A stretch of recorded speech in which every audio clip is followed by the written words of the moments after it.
Sir दर्द या body pain हो तो आपने नज़दीकी स्वास्थ्य केंद्र में ज़रूर दिखा लें, क्योंकि वो हो सकता है डेंगू हो, मलेरिया या चिकनगुनिया।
बेसिकली इसमें जो कुंभ मेला आयोजन हुआ है, इसके देखते हुए हम लोग यहाँ पर जो है पोलियो को फ्री रखने के लिए हम लोग यहाँ पीरियाडिक जो है एनवायरमेंटल सर्विलेंस के लिए जहाँ सैंपल लेते रहते हैं, उसको कोल्ड चेन में हम लोग रखते हैं सैंपल। इसके बाद हम लोग शिपमेंट टू SGPI के लिए उसको सैंपल भेजते हैं फॉर पोलियो डिटेक्शन। ये सर्विलेंस बहुत ही एसेंशियल पार्ट है एपिडेमियोलॉजी की। अगर सर्विलेंस होता रहेगा, अगर कोई भी पोलियो वायरस डिटेक्ट होता है तो हम लोग अर्ली डिटेक्शन कर लेते हैं, उसका अर्ली मैनेजमेंट हो जाएगा, इससे सभी को फ़ायदा रहता है। मेले में हम लोग जितने भी हॉस्पिटल्स हैं वहाँ पर हम लोगों ने ऑलरेडी बता दिया है कि अगर कोई भी FP का केस आता है, मतलब एक्यूट फ्लेक्सिड पैरालिसिस का, तो वो केस रिपोर्टिंग के लिए। दूसरा चीज़ हम लोग जो है यहाँ पर जो एनवायरमेंटल सर्विलेंस करते हैं, ये दोनों ही इफेक्टिव है।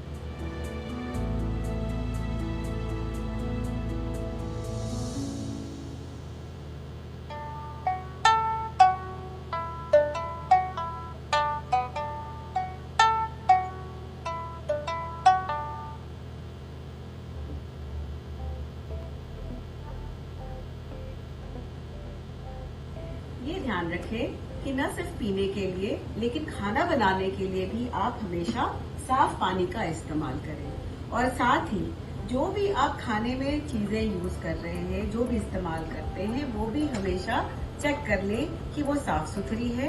और अगर कोई पैकेट वाली चीज है तो वो एक्सपायर्ड ना हो। फल हो या सब्जी हमेशा धो के इस्तेमाल करें।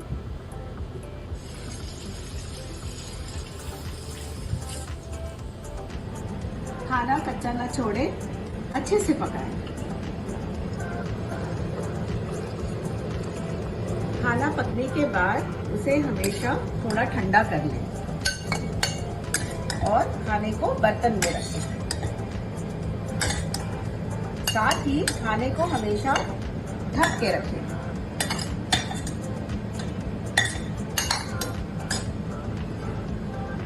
पके हुए खाने को अगर आपने अगले 2 घंटे में नहीं खाया है तो उसे फ्रिज में डाल दें, स्पेशली गर्मियों में।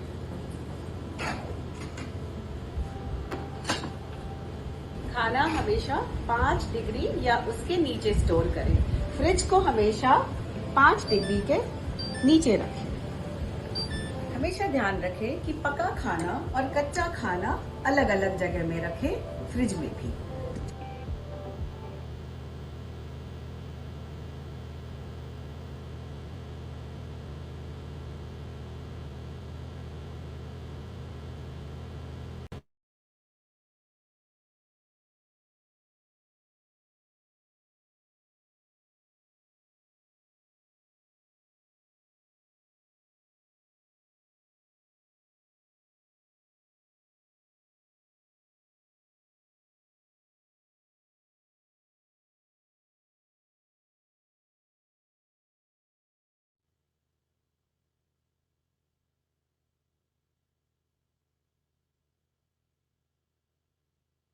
Smoking is harmful for health. It will damage my lungs, which will eventually decrease my lifespan.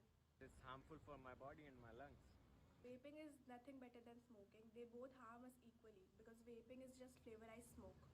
Both have health concern and can be addictive and have negative health effects. When we talk about the youth, they certainly feel that e-cigarettes and vapes, etc., are a form of show off, and they do not realize the harmful effects.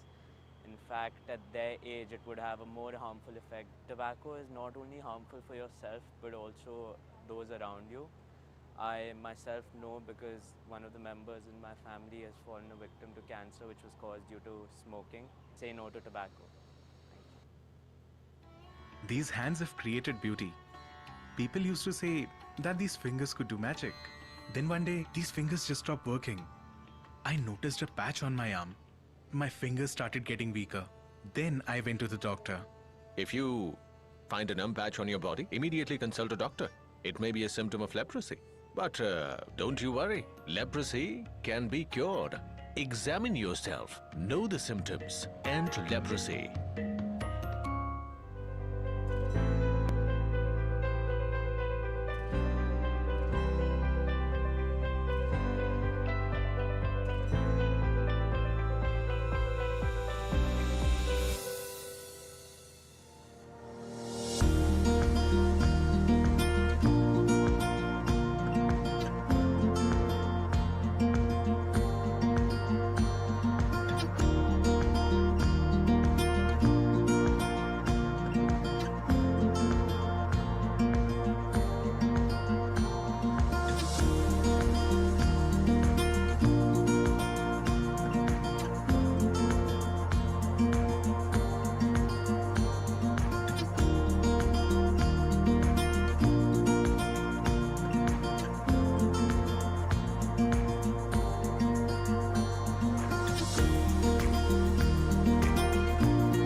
ကျွန်တော်လေးသွားတယ်မုံမိလိုက်တော့နေမှုထိုင်မှုခဲရင်းနေတာဒီကရေကလေတလာခွဲဆိုလို့ရှိရင်နောက်တလာခွဲဆိုဒီကရေရောက်လာပြီဒီပေါ်မှာတက်လာပြီဆိုလို့ရှိရင်ဒီကလူတွေလည်းအားလုံးလူတွေလည်းအခက်ခဲရှိသွားပြီ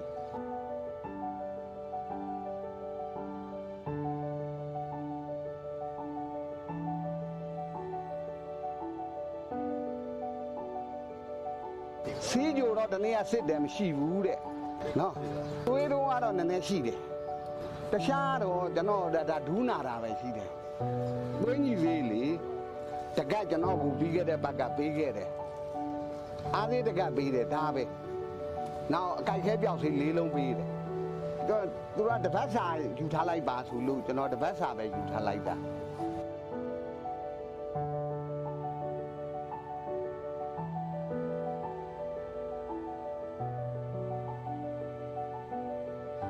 ဖေးမဆိုတာကိုဖာကိုသွားလာနေရတာပဲဒါညီလေးတွေပေါ့ဗျာသူတို့လည်းသူတို့အလုပ်ကလေးနဲ့သူတို့ဆိုတော့သူတို့တော့လာပူပေးသမ်းမအောင်လို့ဘာတော့ညာတို့ကျွန်တော်ကတော့မပြောတော့ဘူး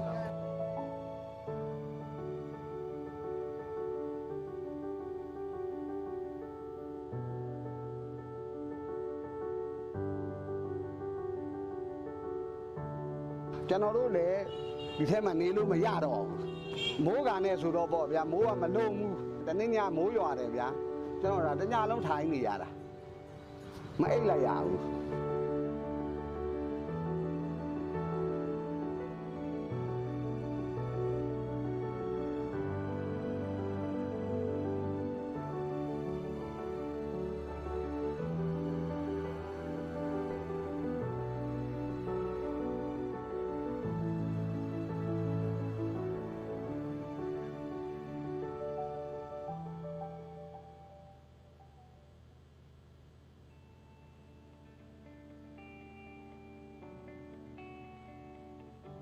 ကျွန်တော်နာမည်ကျော်လင်းပါလောဆယ်တော့ဒီအရင်ကတော့ driver လုပ်တာပေါ့ခုလောလောဆယ်တော့ကျွန်တော်ဒီငလျင်ပြီးနောက်ပိုင်းမှာဒီကယ်ဆယ်ရေးလုပ်ငန်းဘာညာလုပ်တယ်ပထမဖြစ်ချင်းမှာဒီကျမကြီးဆောင်းရှောက်မှုကဒါရိုက်ရောက်လာတယ်အဲ့တော့ကျွန်တော်တို့အဲ့မှာဖြစ်နေတဲ့အခက်အခဲတွေကဒီမတန်ဆွမ်းနေတဲ့ကျမကြီးချိုးတဲ့တွေအတွက်အင်မတန်ကောင်းသွားတယ်ဒီကယ်ဆယ်ရေးကာလမှာအရန်မျောလင့်အကူမျောလင့်နေတဲ့အချိန်မှာသူတို့ဒီ UN လက်အောက်ခံအဖွဲ့အစည်းတွေတော်တော်များများအားလုံးအင်းနဲ့အား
of antibiotics. It simply didn't work. It was difficult to find the exact diagnosis. I had fever, constant fever, I was unwell, and especially during evenings, the fever would recur. I was diagnosed with urinary tract infection, and Klebsiella was the cause for the infection. Several antibiotics were tried by the doctor, and it did not work for me. It took 3 months. The blood test was done on 18 different antibiotics, and none of them were effective. The doctors then had to take recourse to the latest cutting-edge antibiotic as well as a mixture of antibiotics. It took 6 months. The disease took a heavy burden, made me tired, made me depressed. It did not allow me full physical functioning, and it took several visits to the clinic before the diagnosis could be made and treatment could be given. The treatment took time, and it took time for the doctor to be able to arrive at a diagnosis which was consistent with what I was reporting and to get a cure for it. Spread of AMR will have huge mortality and morbidity consequences on the populace. എൻ്റെ പേര് അബ്ദുൽ സമദ് കുരിക്കണ്ടി. കോഴിക്കോട് ഡിസ്ട്രിക്റ്റിൽ കൊയിലാണ്ടിക്കടുത്തുള്ള പ്രദേശത്താണ് എൻ്റെ താമസം. 2022 July 26 എനിക്ക് കാലിന് ശക്തമായ വേദന ഉണ്ടായിരുന്നതുകൊണ്ട് പിറ്റേ ദിവസമാണ് ഡോക്ടറെ അടുത്ത് പോയത്. ഡോക്ടറെ അടുത്ത് പോയി ഡോക്ടർ ഗുളികകൾ തന്നു, മാറിയില്ല. വേറൊരു ഹോസ്പിറ്റലിൽ പോയി. അങ്ങനെ 4 ഹോസ്പിറ്റലിലേക്ക് പോയി. ലാസ്റ്റ് ഇക്രയിലാണ് പോയത്. ഇക്രയിൽ നിന്നാണ് അവിടുന്ന് MRSA എന്നുള്ള അസുഖമാണെന്ന് കണ്ടുപിടിച്ച് മനസ്സിലാക്കി ഡോക്ടർ തന്നത്. പിന്നെ തീരെ വയ്യാത്ത അവസ്ഥയിലായിരുന്നു കിടന്നിരുന്നത്. അനങ്ങാൻ കഠിനമായ വേദന ശരീരത്തിൽ മൊത്തം അത് ആവുകയും ചെയ്തു. വ്യാപിച്ച് കയ്യിലും കാലിലും നട്ടലിനെല്ലാം വ്യാപിച്ച് കൂടി വന്നു. പിന്നെ ഫിസിയോതെറാപ്പിയുടെ ഹെൽപ്പൊക്കെ ഉണ്ടായിരുന്നു. അവിടുന്ന് എല്ലാ ചികിത്സകളും അവിടെ നടത്തി 5 ദിവസം കഴിഞ്ഞതിന് ശേഷം വീട്ടിൽ വന്നു. ആൻറ്റിബയോട്ടിക് ഇഞ്ചക്ഷൻ ചെയ്തിട്ട് 22 ഇഞ്ചക്ഷൻ അത് ചെയ്തിരുന്നു. അതിന് ശേഷമാണ് വീണ്ടും ഇപ്പോൾ അതിൻ്റെ ചികിത്സകളൊക്കെ നടന്നുകൊണ്ടിരിക്കുന്നുണ്ട്. വീട്ടിൽ വന്നതിന് ശേഷം വീട്ടംഗങ്ങളുടെ ഭാര്യയുടെയും സഹോദരിയുടെയും മറ്റും സഹായത്തോടു കൂടിയാണ് നടക്കാനൊക്കെ പറ്റിയത്. സാമ്പത്തിക ചെലവ് ഉണ്ടായിരുന്നു. ഇടയ്ക്കിടയ്ക്ക് ഡോക്ടറെ പോയി കാണുന്നുണ്ട്. അത് കണ്ടിന്യൂ ചെയ്യുകയാണ്.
हेल्दी माँ बनने की शुरुआत एडोलेसेंट से होती है।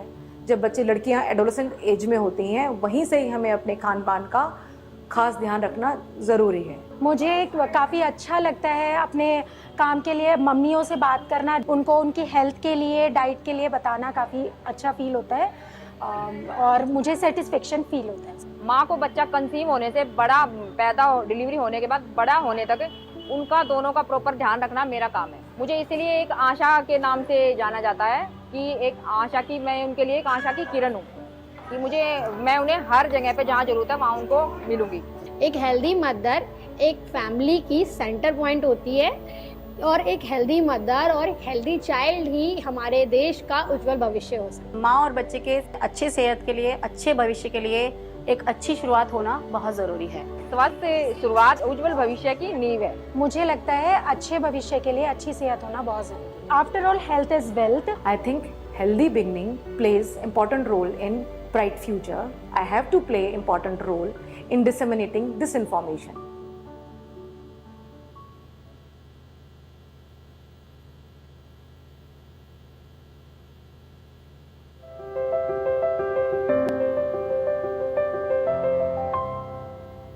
हमारे उज्जवल भविष्य के लिए हमारे स्वास्थ्य का ध्यान देना बहुत ज़्यादा ज़रूरी है।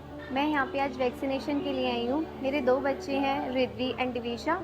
मैं उनका बहुत अच्छे से ध्यान रखती हूँ और अपना भी, उनके साथ साथ मैं अपना भी ध्यान रखती हूँ।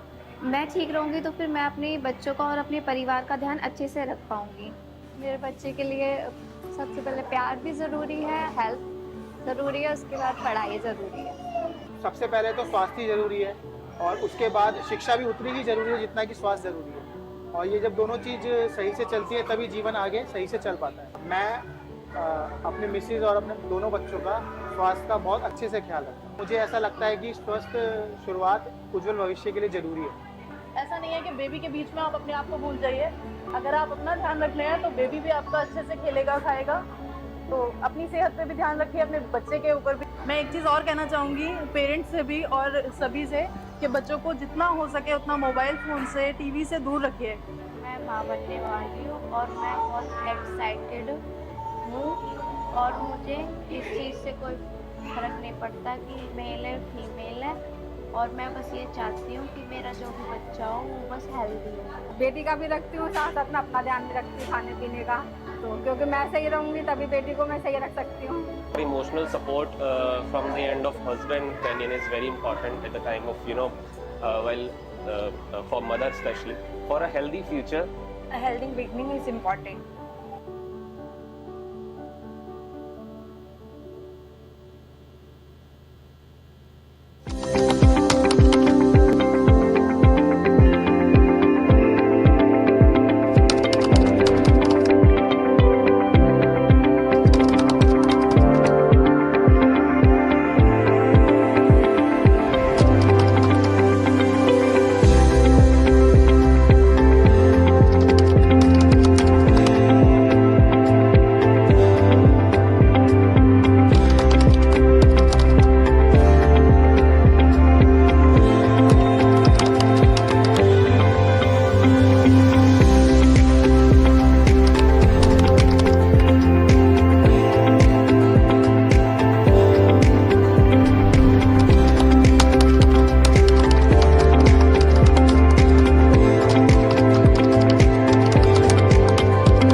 अक्सर घर में हम पानी की बॉटल्स में मनी प्लांट या फूल सजाते हैं.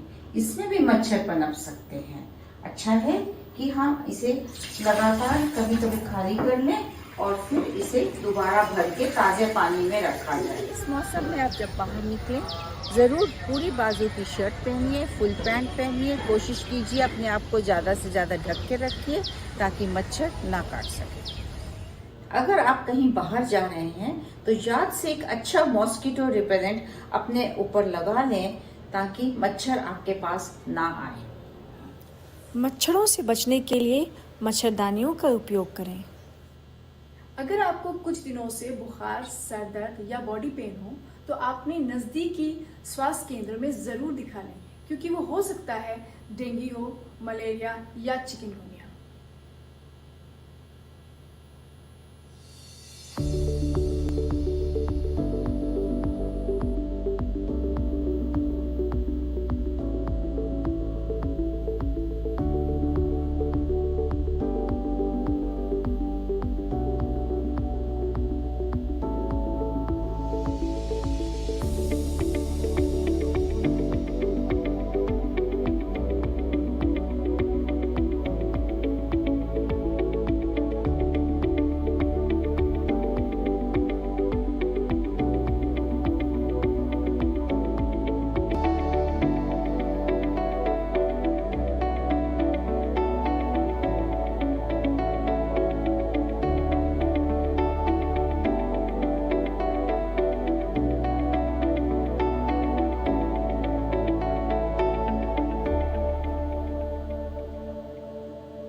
बेसिकली इसमें जो कुंभ मेला आयोजन हुआ है, इसके देखते हुए हम लोग यहाँ पर जो है पोलियो को फ्री रखने के लिए हम लोग यहाँ पीरियाडिक जो है एनवायरमेंटल सर्विलेंस के लिए यहाँ सैंपल लेते रहते हैं। उसको कोल्ड चेन में हम लोग रखते हैं सैंपल। इसके बाद हम लोग शिपमेंट टू SGPI के लिए उसको सैंपल भेजते हैं फॉर पोलियो डिटेक्शन। ये सर्विलेंस बहुत ही एसेंशियल पार्ट है एपिडेमियोलॉजी की। अगर सर्विलेंस होता रहेगा, अगर कोई भी पोलियो वायरस डिटेक्ट होता तो हम लोग अर्ली डिटेक्शन कर लेते हैं, उसका अर्ली मैनेजमेंट हो जाएगा, इससे सभी को फायदा रहता है। मेले में हम लोग जितने भी हॉस्पिटल्स हैं वहाँ पर हम लोगों ने ऑलरेडी बता दिया है कि अगर कोई भी FP का केस आता है, मतलब एक्यूट फ्लेक्सिड पैरालिसिस का, तो वो केस रिपोर्टिंग के लिए। दूसरा चीज़ हम लोग जो है यहाँ पर जो एनवायरमेंटल सर्विलेंस करते हैं, ये दोनों ही इफेक्टिव है।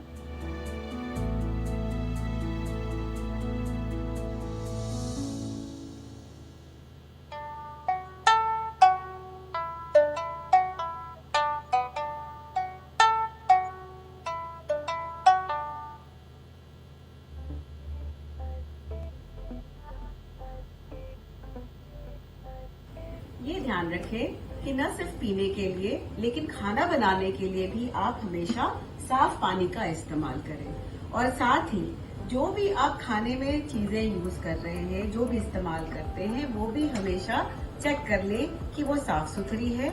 और अगर कोई पैकेट वाली चीज है तो वो एक्सपायर्ड ना हो। फल हो या सब्जी हमेशा धो के इस्तेमाल करें।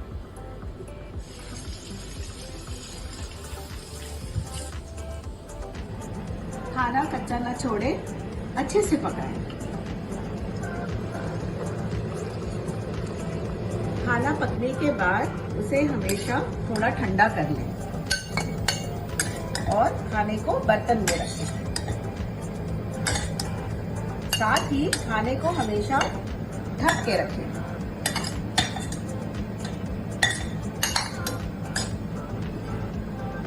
पके हुए खाने को अगर आपने अगले 2 घंटे में नहीं खाया है तो उसे फ्रिज में डाल दें, स्पेशली गर्मियों में।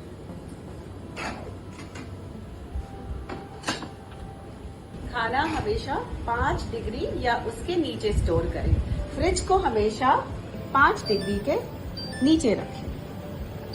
हमेशा ध्यान रखें कि पका खाना और कच्चा खाना अलग अलग जगह में रखें, फ्रिज में भी।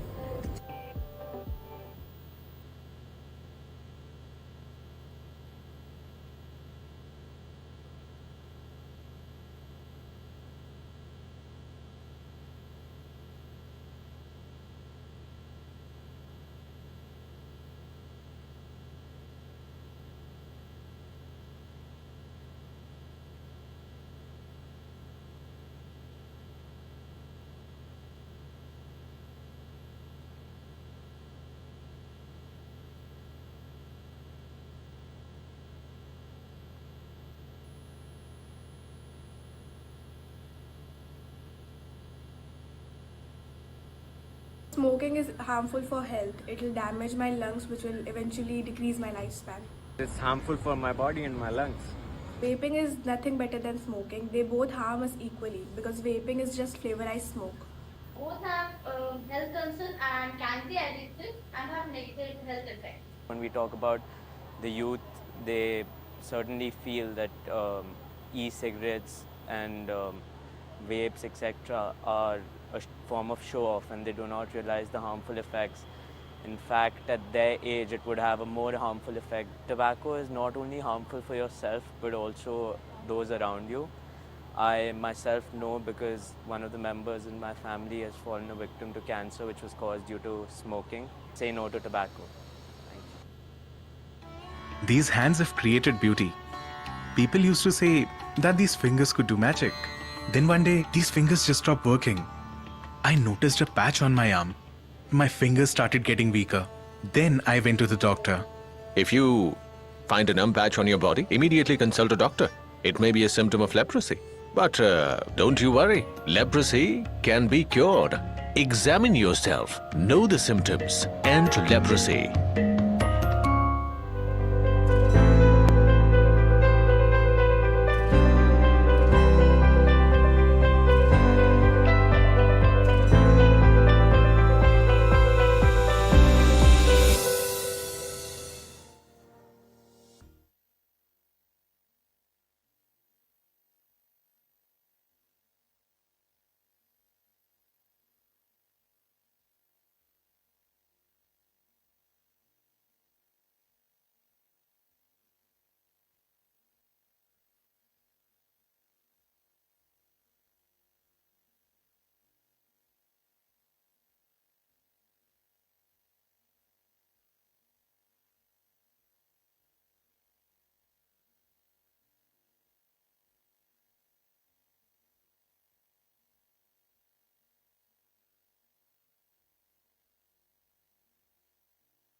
हेलो हेलो आतुरी दीपक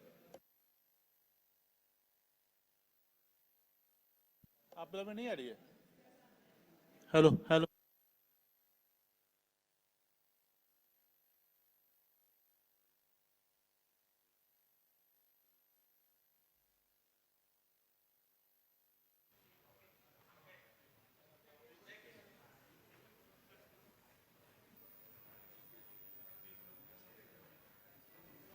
Hello, hello. Yeah, now.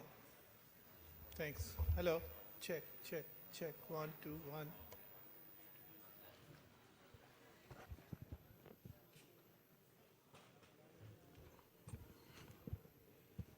Hello. Hello, hello.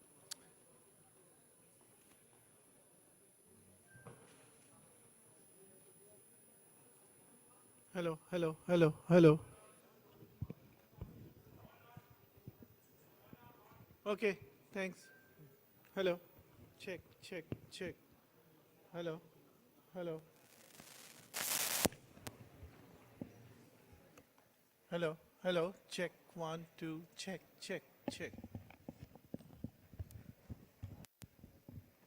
Check. Check, check, check. हाँ पक्का स्टूडियो बीसी करेक्ट करेक्ट शाम वाला तुम्हारा उस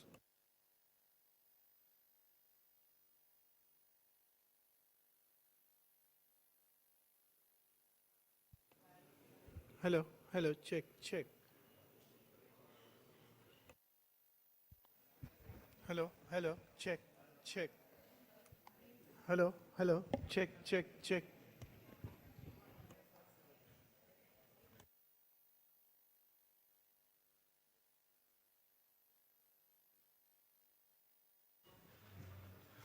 hello check 1 2 3 4 check check check check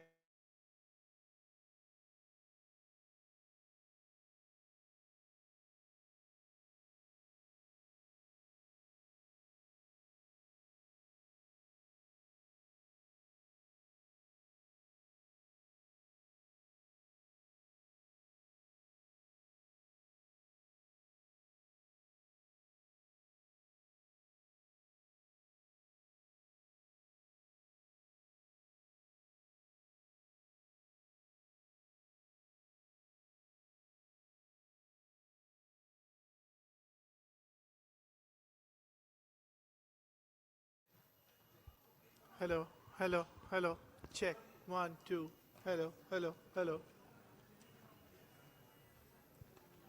hello hello check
check 1 2 1 check check check check check check 1 2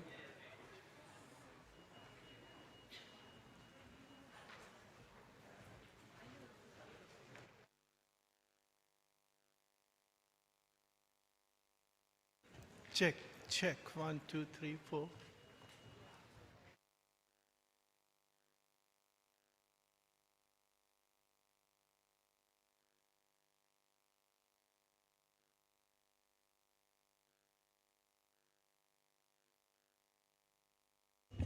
Check, check.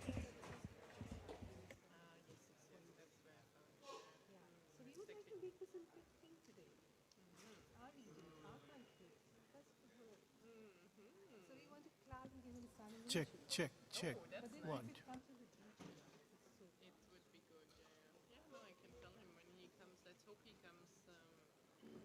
Before the actual session starts, because if not, it's hard to sneak it in.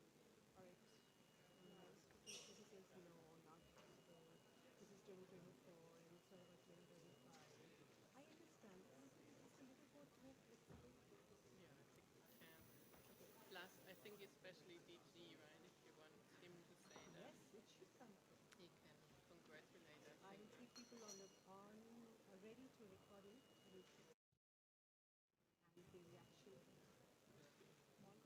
From Google for the hall? Oh, from the hall. Yes, yes, yes, yes, yes. That's good. Yeah.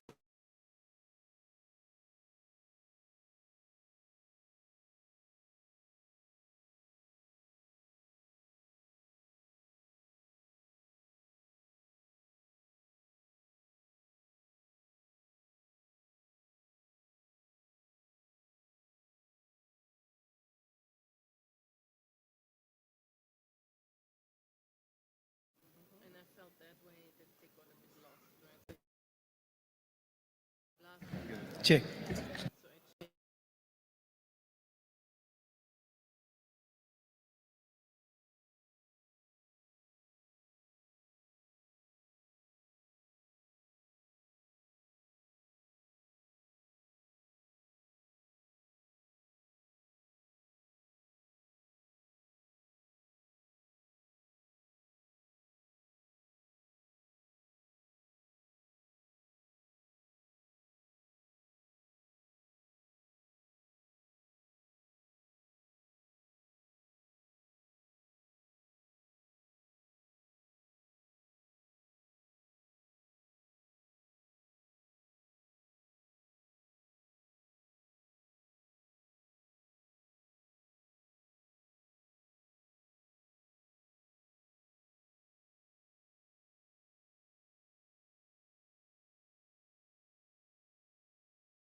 I'm very happy.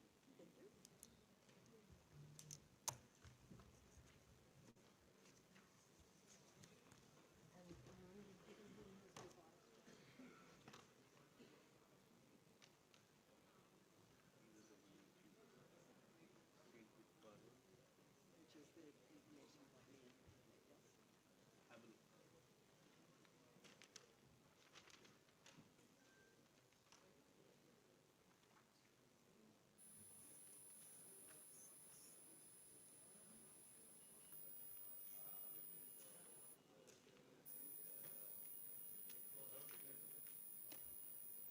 Is this his copy or an extra copy? If Derek doesn't want it.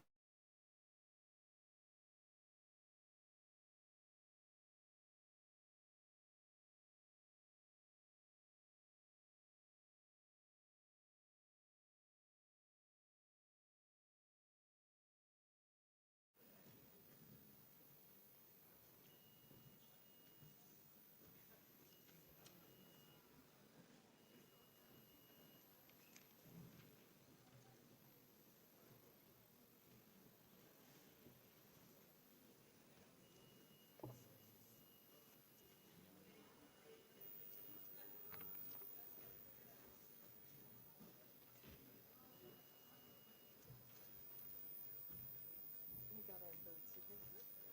Oh, excellent. So we're all Yes, all and set. here's the talking points of your reviews. Okay. It's the chair who reads these. Yes, it's going to be. And it just says what I, since the ones that I provided this one. Good idea. This. So, yeah. So they seem to be happy with the regional evaluation route. Drafting route was looking at it. So that's good. I forwarded your message. Ah. I was in the drafting group, so I didn't notice. Ah. It's a bit difficult,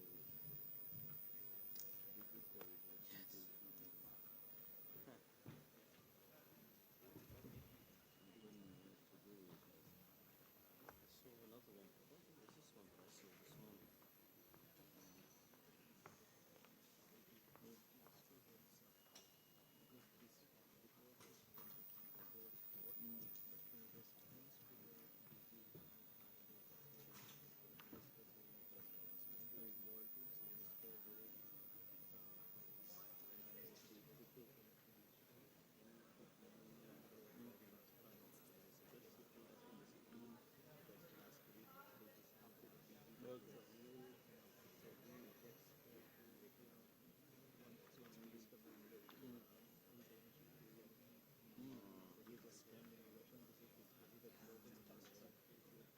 Yeah, this is from, I don't know when it is, but I think, did you see this?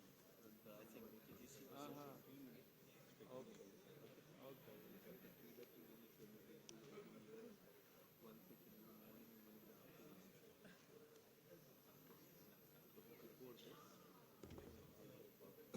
Well, it's not as bad as the one she did over the weekend.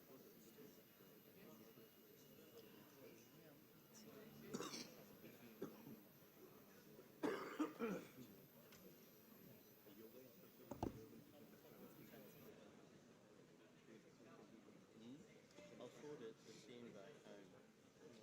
I mean, it's, we need to get this sorted. So you would not edit the speech?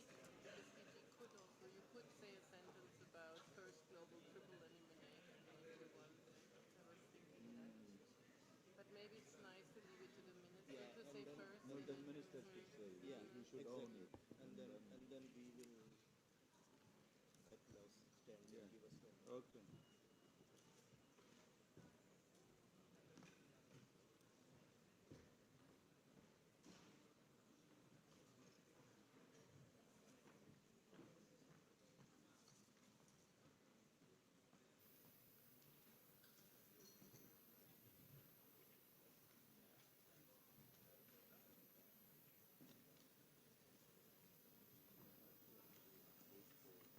Is next coming? We would like to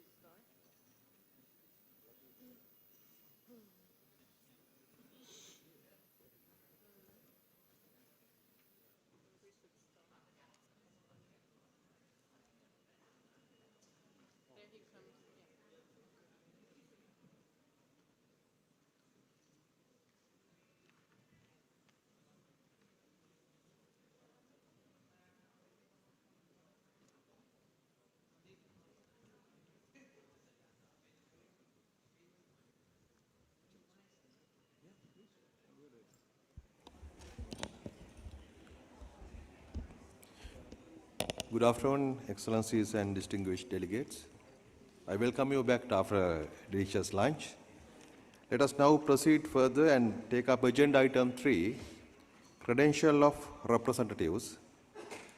I would like to report to the regional committee that in line with rules 3 and 3 bis of the rules of procedure of the committee, I, as the chairperson of the 78th Regional Committee for Southeast Asia, along with the vice chairpersons of the session, have examined the validity of the credentials of representatives, including alternates and advisors from the participating member states in the region. The credentials of the representatives, including their alternates and advisors of the following member states, were found to be in the conformity with the rules of procedure, and we propose that the regional committee recognize their validity. Bangladesh, Bhutan, Democratic People's Republic of Korea, India, Maldives, Nepal, Sri Lanka, Thailand, Timor-Leste. It is also noted that the Secretariat received a communication concerning the representation of Myanmar at the 78th session of the Regional Committee for Southeast Asia from the National Unity Government. The officers of the Regional Committee, noting United Nations General Assembly Resolution 396V of 14 December 1950, acknowledge that the question of the representation of Myanmar is still pending before the United Nations General Assembly and the Health Assembly. As a result, it's our recommendation to the Regional Committee that the committee defer a decision on the question of the representation of Myanmar pending guidance from the United Nations General Assembly and or the World Health Assembly on the understanding that no one would represent Myanmar at the 78th session of the Regional Committee for Southeast Asia. Are there any observations?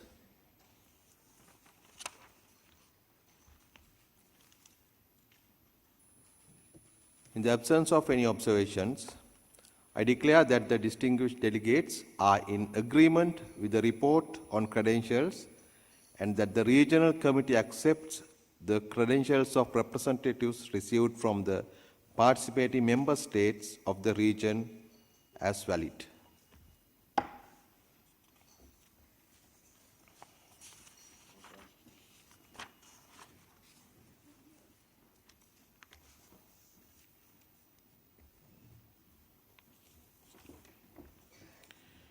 Excellencies, distinguished delegates, let us proceed with our discussion and take up agenda item 5, key addresses and report on the work of WHO.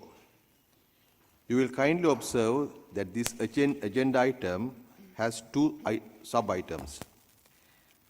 Let us first take up item 5.1, Introduction to the Regional Director's Annual Report on the work of WHO in the Southeast Asia region, covering the period 1st January to 31st December 2024.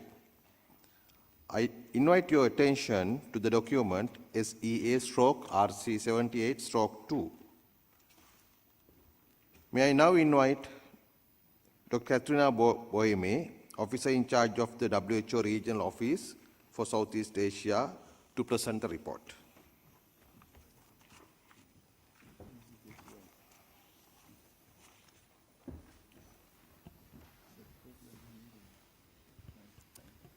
Excellencies, honorable ministers from across the WHO Southeast Asian region, distinguished delegates, Director General, partners, colleagues, and friends.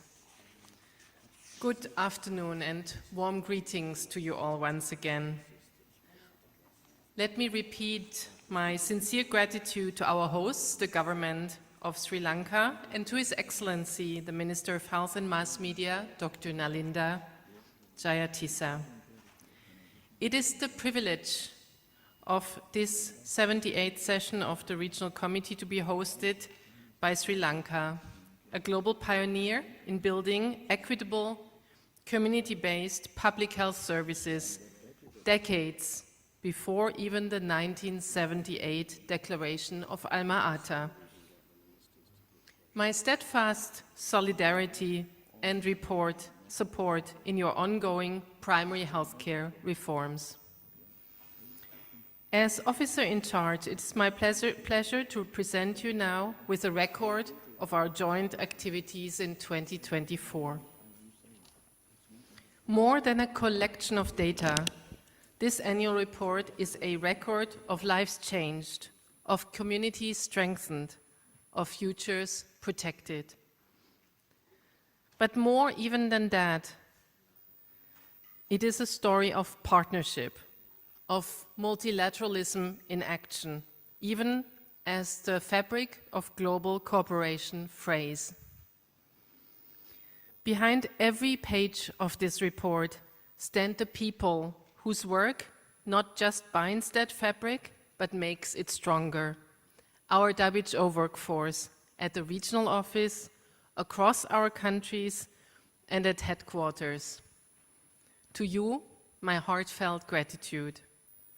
Your commitment, expertise, and courage carried forward our mission, given life to our values, trusted to serve, committed to excellence, caring for people. It is a privilege and honor to serve alongside you. Excellencies, now first to your achievements, country achievements. Bangladesh vaccinated 7.2 million girls against human papillomavirus. It has since added the HPV vaccine to national routine immunization, a major step forward for the health of women and girls and in the battle against the world's second most common cancer among women, cervical cancer. Bhutan successfully rolled out the WHO PAN package, achieving nationwide coverage of essential interventions against non-communicable diseases.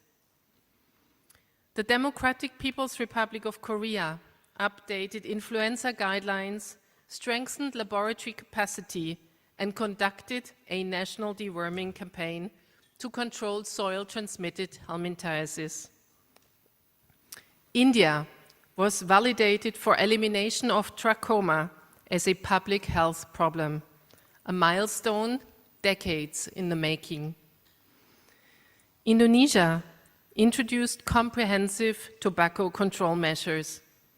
This included raising the legal purchasing age for tobacco and e-cigarettes to 21, banning the sale of single-stick cigarettes, expanding pictorial health warnings, prohibiting flavors and additives, and restricting tobacco advertising on social media.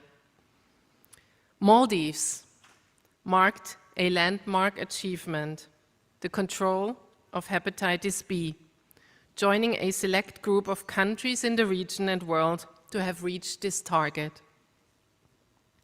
In Myanmar, a WHO-supported vaccination campaign protected 2.4 million people against cholera.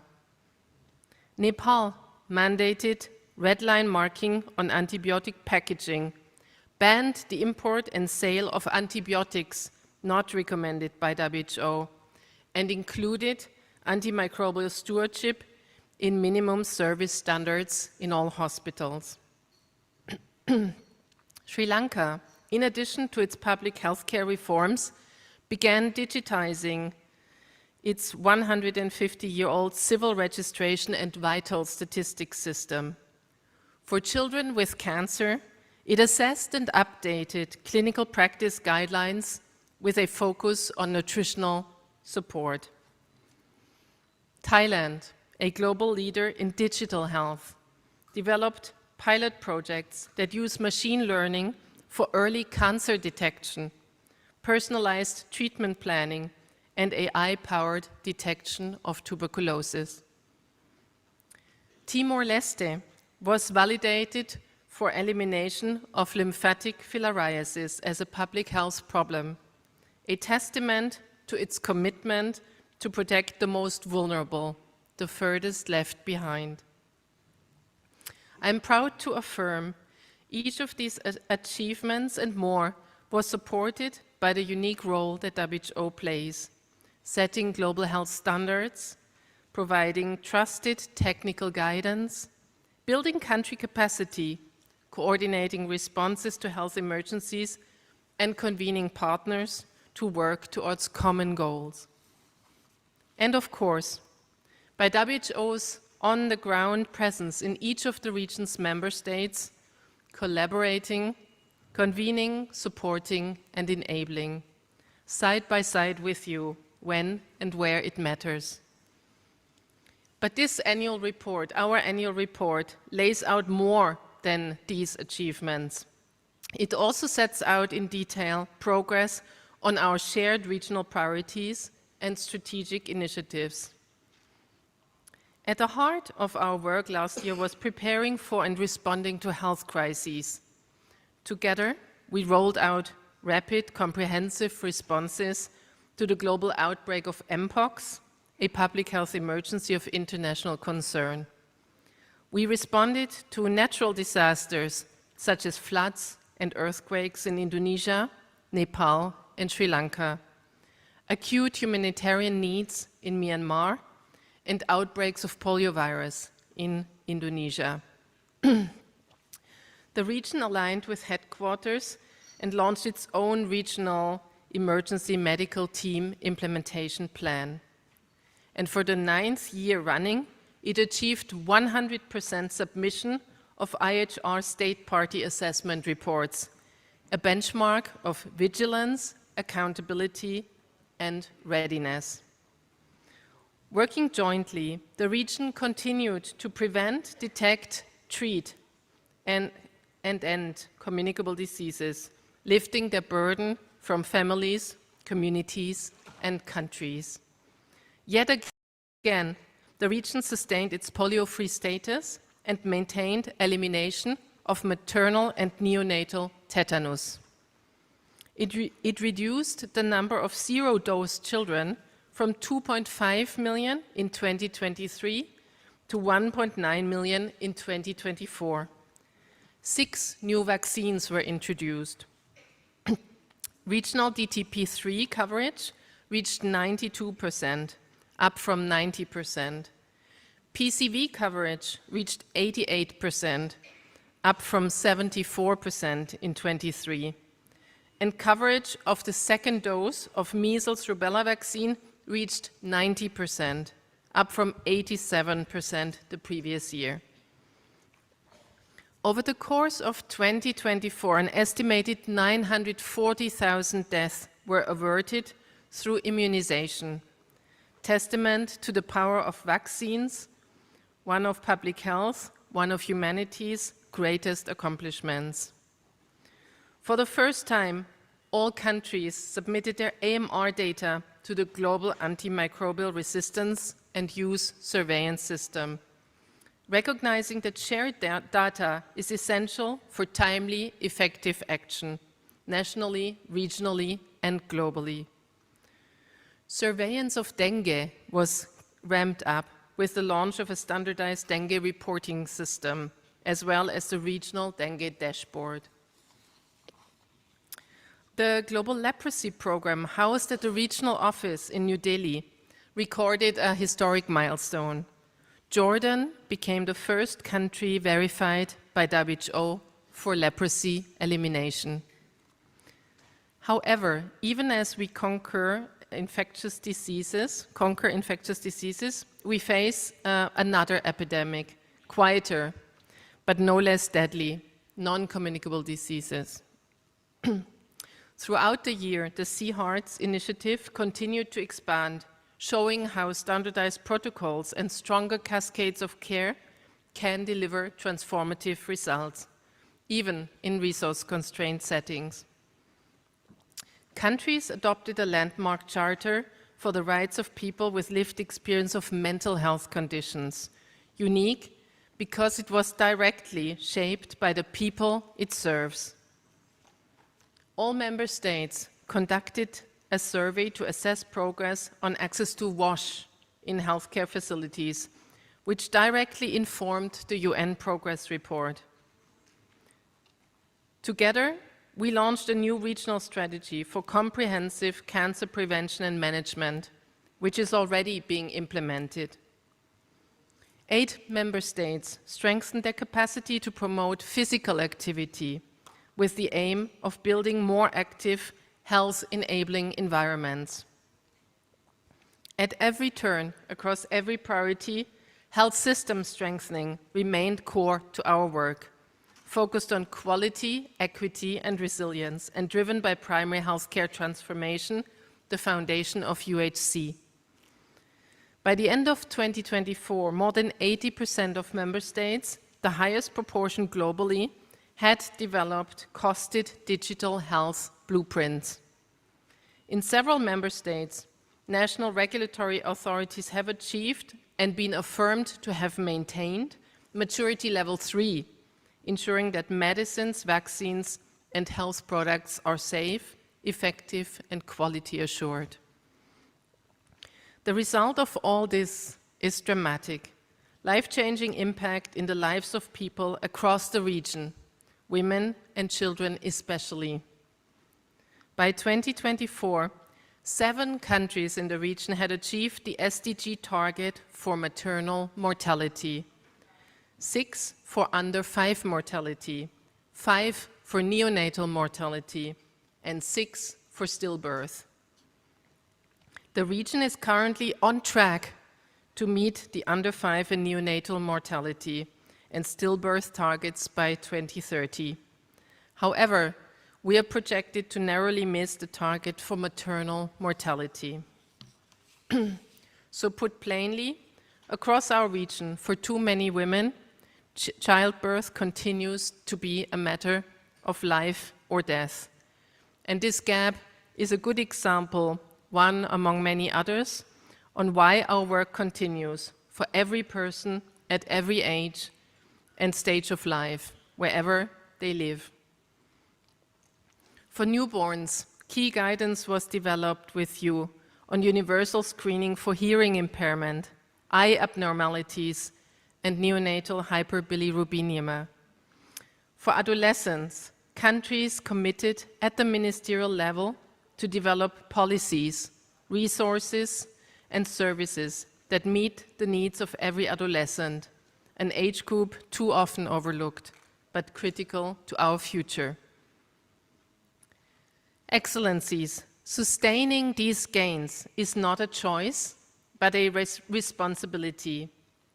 For every life touched, there are many more who still wait for our support. Let us honor their courage by redoubling our commitment to health for all.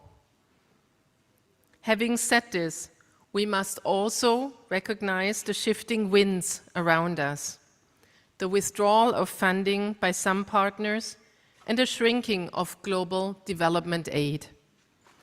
All this reminds us that support cannot be taken for granted.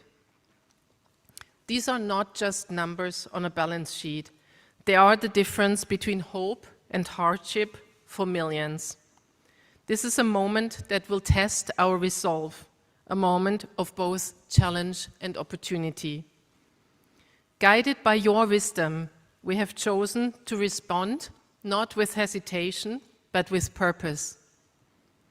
Rather than retreat, we have come together with you, our member states, to turn adversity into a catalyst for transformation. We embarked on a process of restructuring and realignment, not simply to adapt, but to build a foundation that is stronger, more resilient, and more inclusive than before. At the regional office and across our countries, we have abolished 30% of our staff positions and sadly had to let almost 80 people go. We realigned our workforce and developed organograms that directly reflect the priorities set by you in GPW 14 and in country cooperation strategies. Addressing priority risk factors for non-communicable diseases as you have tasked us, renewing our primary healthcare approach as the foundation for UHC, strengthening health information systems and advancing digital transformation, accelerating equity in access to quality health services, improving access for all to quality sexual, reproductive, maternal, newborn, child, and adolescent health services, while tailoring services for older persons. Reinforcing preparedness, readiness, and resilience for health emergencies. And last not least, ensuring the rapid detection of and effective response to acute public health threats. While our organogram aligns with the structure of WHO headquarters, it is rooted firmly in regional and country realities, maintaining global coherence, ensuring tailored country support. We have reviewed our workforce with an explicit lens on gender and geographical balance. This ensures, as it must, that our leadership and teams reflect the diversity and strengths of our region. We have maintained or aimed to maintain open lines of communication throughout, through town halls, regular updates, and honest dialogue. Because in times of change, transparency and trust are not luxuries, they're necessities. Most importantly, we have included you, our member states, at every step. Your input has shaped and owned this process, making it truly ours. With your support, we will now take it forward. Our approach is simple: countries first for country impact. One example is that despite the massive funding cuts, approximately 80% of resources remain allocated to country offices. This safeguards country activities and ensures our ongoing on-the-ground support. As the Director General reminds us, these times that demand that we do more with less, making the best and most innovative use of our resources, sharpening our focus, and working together to deliver maximum impact. This is the path we're taking, deliberate and united, ensuring every investment delivers meaningful benefit. To achieve this, we need an operational plan with clear priorities, measurable targets, and a sharper focus on where WHO has the greatest comparative advantage. In other words, with our partners, mobilizing the sum of our strengths while empowering those we serve, communities. This plan must guide us week by week, month by month, ensuring that every step we take truly delivers for our people. But a plan alone is not enough and will not be enough. In today's climate of shrinking aid and tighter budgets, resource mobilization is and has to be a shared responsibility.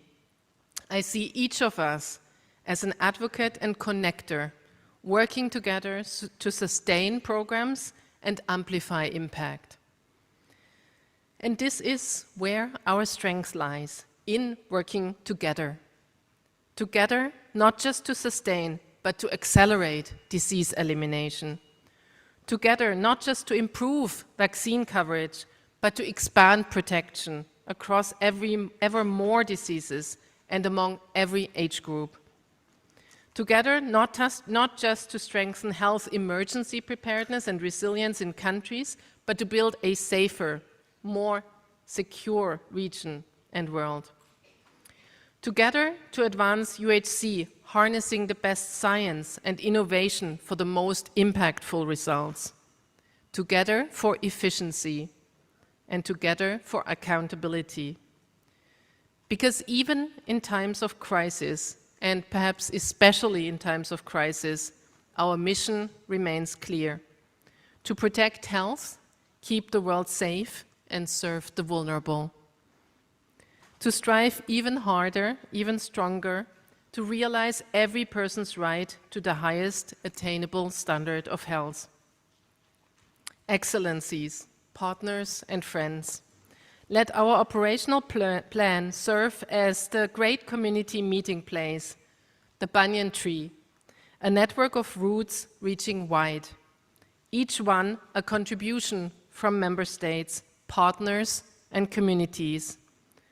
WHO is the soil that supports them, these roots, and accountability, shared commitment, and wise use of resources are the light that sustains the banyan tree's growth. A living symbol of community, of shelter, of resilience. A place where every voice belongs, where no one is left behind. As officer in charge, my promise to you is simple: to steady the ship, to speak truth as I see it, and to ensure our region moves forward with clarity and unity. I'm deeply grateful to the government of Sri Lanka for the hospitality, and to you, the member states of this region, for your shared purpose.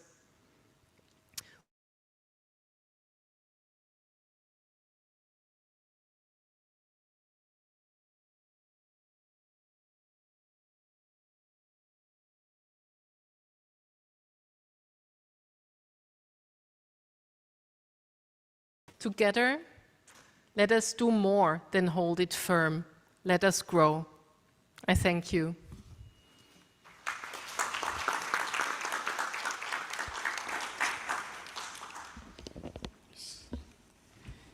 Thank you, Dr. Katarina, for your very comprehensive introduction to the annual report.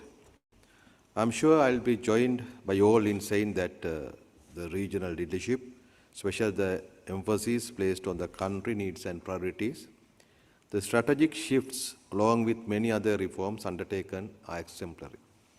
I would like to take this opportunity to appreciate the support of the WHO to member states in the region. The organization under the current leadership of Dr. Katarina is well responding to the health needs of the people in the region, as well as maintaining its focus on the effective implementation of programmatic activities. I'm sure we all join her in saying that our collective vision is a Southeast Asia where people are physically, mentally, and socially empowered to achieve their full potential. I'm sure that her leadership will result in remarkable improvements and achievements in the public health arena at regional and country levels. We in the region look forward to benefiting from her continued commitment to regional and country priorities. On behalf of all member states, I would like to thank Dr. Katarina and her staff for the country-focused approach. Excellencies and distinguished delegates, we will take up the next part of Agenda 5, which is item 5.2, addressed by the Director General. It is an honor to have Dr. Tedros Adhanom, Director General of WHO, who has joined us in person. We look forward to his vision and guidance. May I now invite the Director General, Dr. Tedros, to please deliver his address.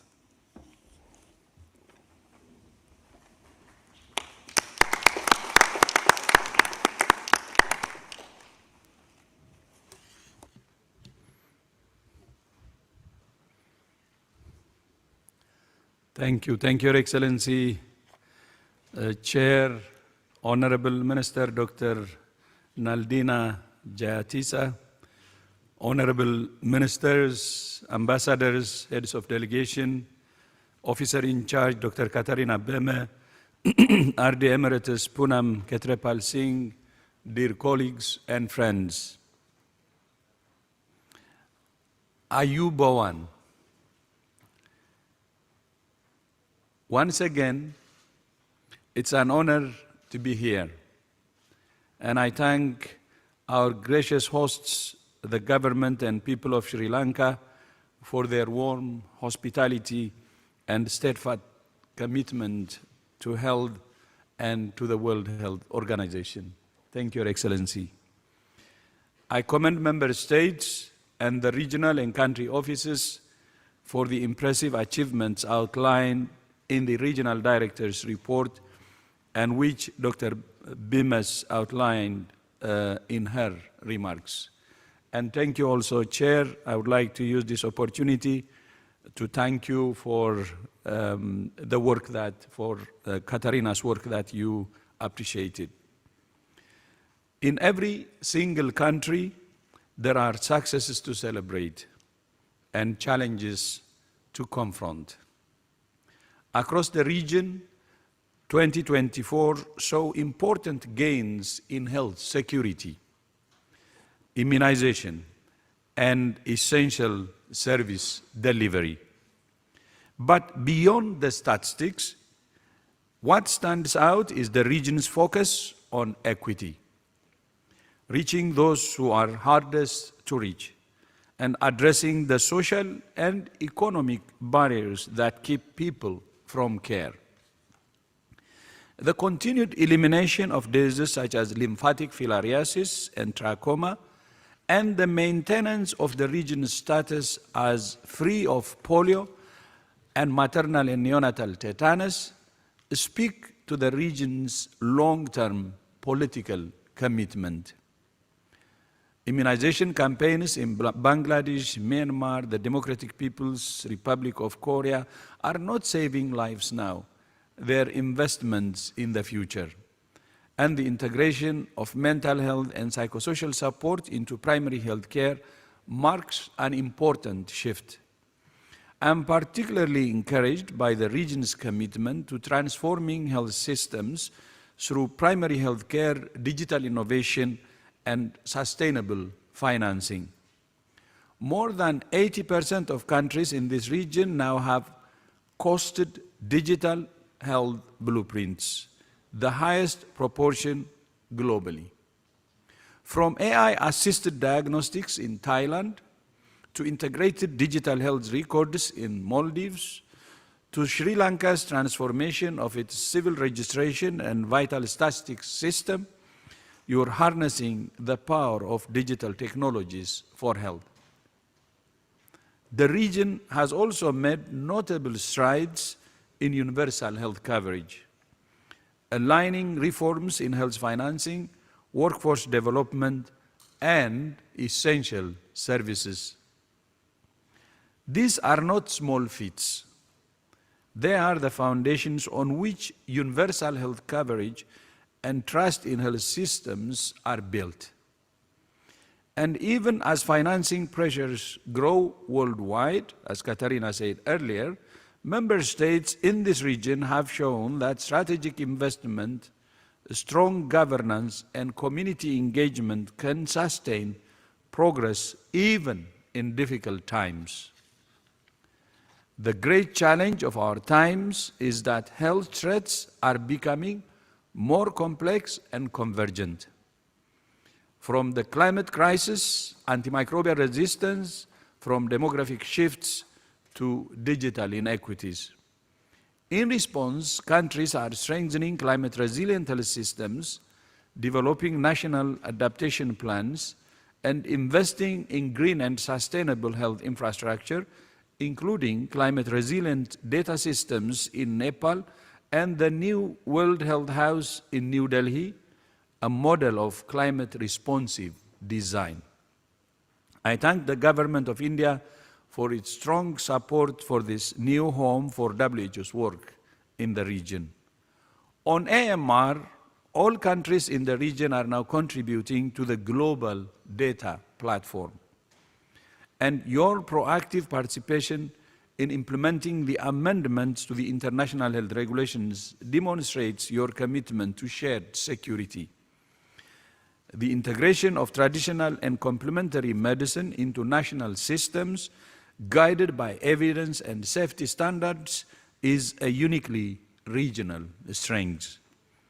So too is the region's commitment to communities-driven health promotion, from healthy cities in Bangladesh and Thailand, to grassroots gender-based violence prevention in Bhutan, to youth-led mental health initiatives across countries.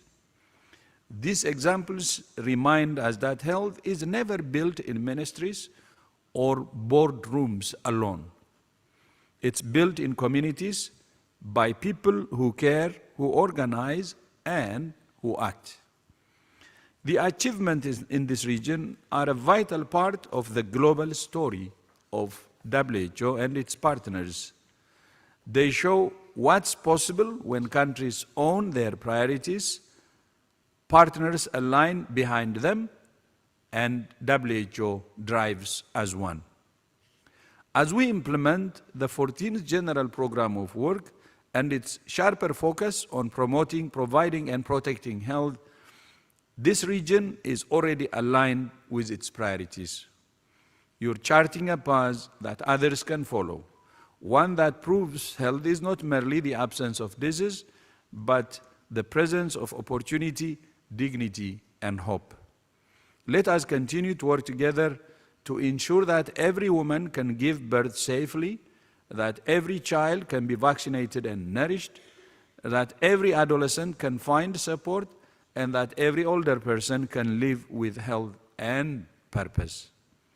As you know, WHO has been undertaking a major restructuring this year at headquarters and in every region, including this region.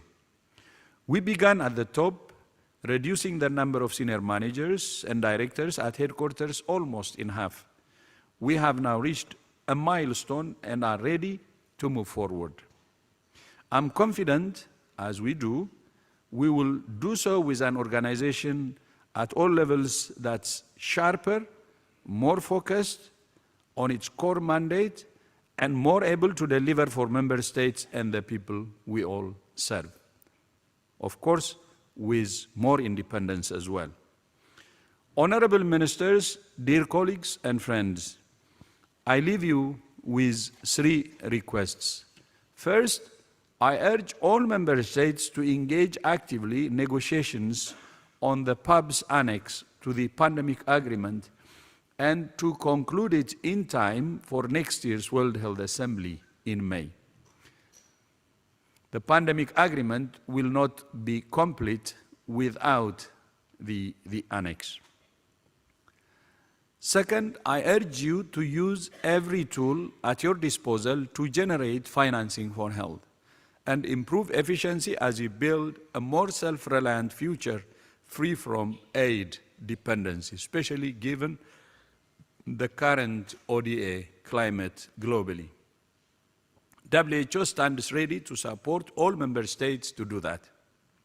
And third, I urge you to seize this opportunity to work with us to build a stronger, more empowered, and more independent WHO that's better able to serve all countries. We're considering the current crisis as opportunity, and we know WHO will emerge sharper, more focused on its mandate, more independent, and your guidance, your support will be very, very important. And I look forward to continuing to work with my colleagues in the regional office and with all member states as we work together to promote, provide, and protect health in Southeast Asia region and everywhere. Boham Istuti. Thank you very much. Thank you.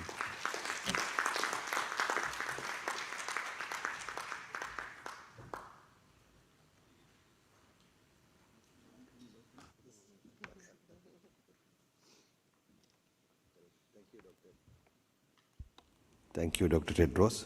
Bohamastuti. Bohamastuti. Yes, very correct. Excellencies and distinguished delegates, the Director General summarized the progress made towards achieving the 3 billion targets and contribution to health outcomes, ground impact on implementation of the outputs prioritized by countries, focused assessment of result and progress towards the output indicators. Dr. Tedros further provided useful and welcome guidance to member states of the region to further strengthen the essential health services, health systems, development efforts, emergency preparedness, as well as their planning for future collaboration with WHO. Dr. Tedros has made it clear that WHO's contribution in the arena of public health is inevitable. His message has illustrated that how WHO's contributions would lead to eventual impact at the country level, especially in line with the GPW 14 targets as well as SDG targets. Excellencies and distinguished delegates, before going to the tea break, something in agenda, yes. I'm pleased to inform you that our region is the leading region on healthy meeting initiative, and the regional secretariat has accordingly introduced physical activity sessions during the meetings conducted by WHO. May I now request the WHO Secretariat to provide information on the physical activity sessions and make other announcements, if any.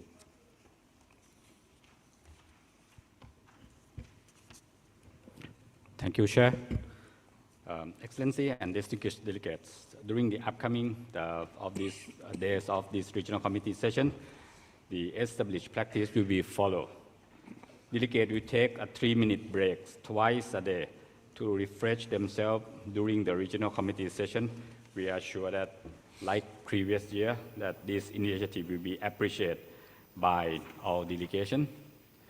Also, in continuation of the popular morning physical activity walk the talk session, there will be a morning physical activity session from 6:30 to 7 a.m. We urge all of you to please join the session as convenient. Let us start the first 3-minute physical activity session. Please ensure to have some space around you and then for this stretching exercise. I hand over to your master.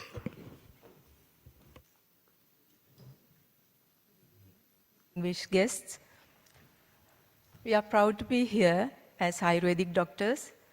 We are from Yoga Clinic, National Ayurveda Hospital, Colombo, Sri Lanka.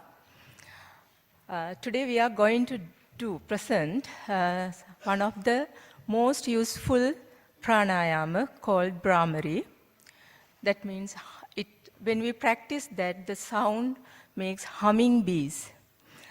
We all know about the body massage, but I think you may not know about brain massage. That Brahmari makes a brain massage. That our two doctors demonstrate that. You can join with us if you like. You have to keep your hands. You can practice it in sitting position even. Because we have to close our eyes so it make balance, some disturbance in balance. So you can practice that in a sitting position. There are two methods because we have to keep our thumb over this prominent tragus and the second finger over the eyes, third one over the nose, then fourth one below the nose and fourth one near the mouth. Keep straight. If it is impossible, it's difficult for you, you can keep your hands in this way also. That both of them demonstrate the two different ways.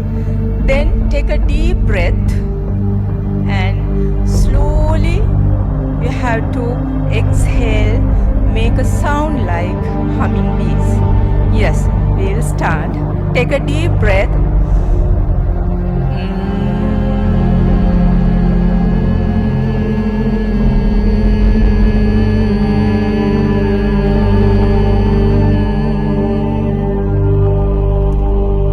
Okay, again. Take a deep breath.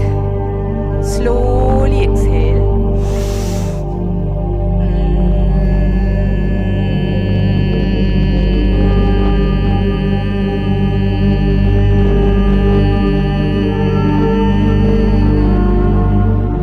Because it makes some vibration, because as we keep our fingers over the head, then all the sinuses get connected and make a vibration. It's make a bone conduction.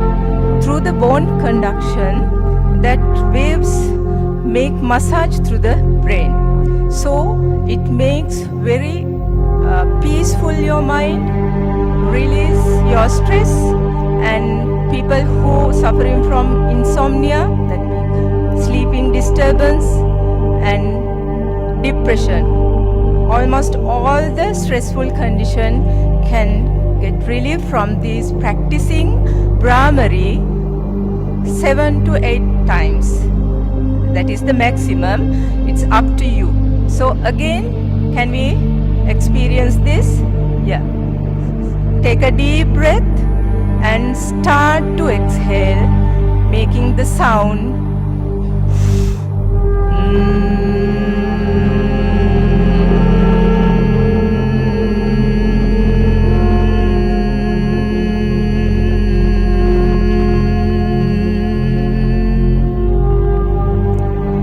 Okay, put your hands down.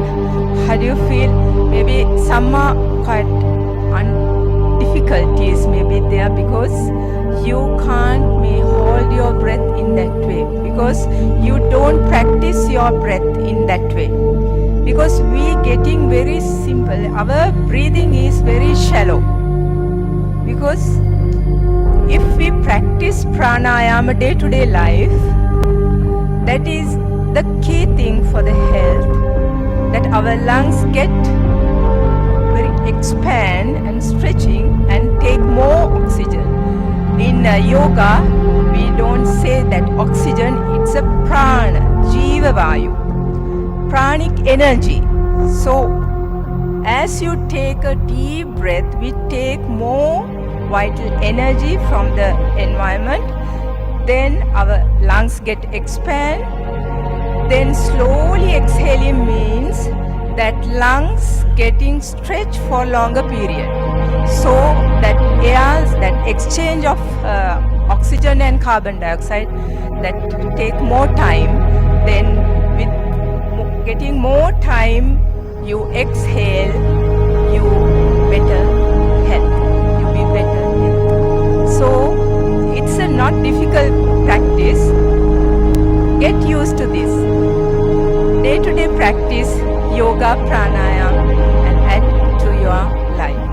And again, I must a few words.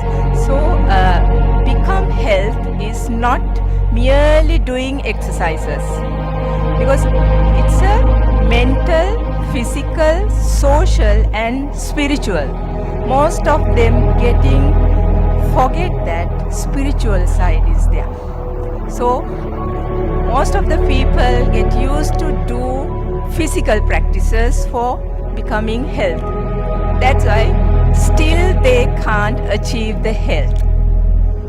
So get used to this simple practices day-to-day life, so you will be a good life, have a good life.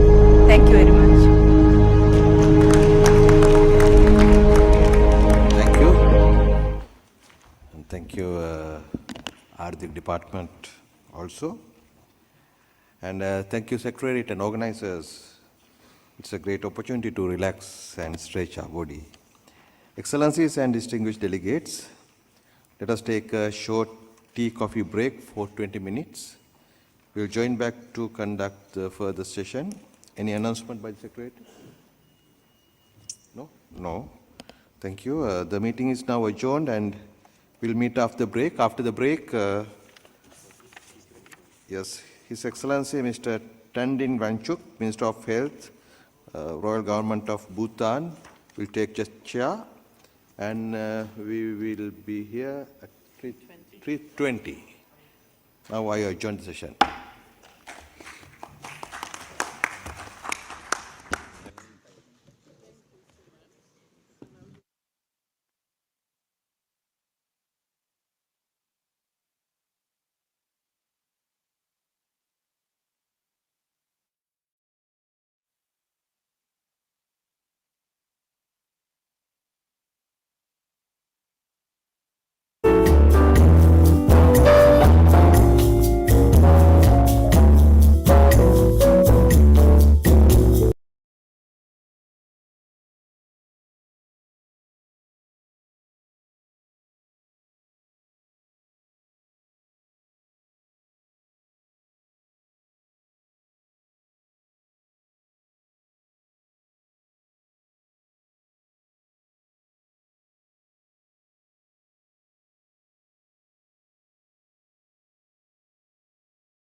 the diagnosis, I had fever, constant fever, I was unwell, and especially during evenings, the fever would recur.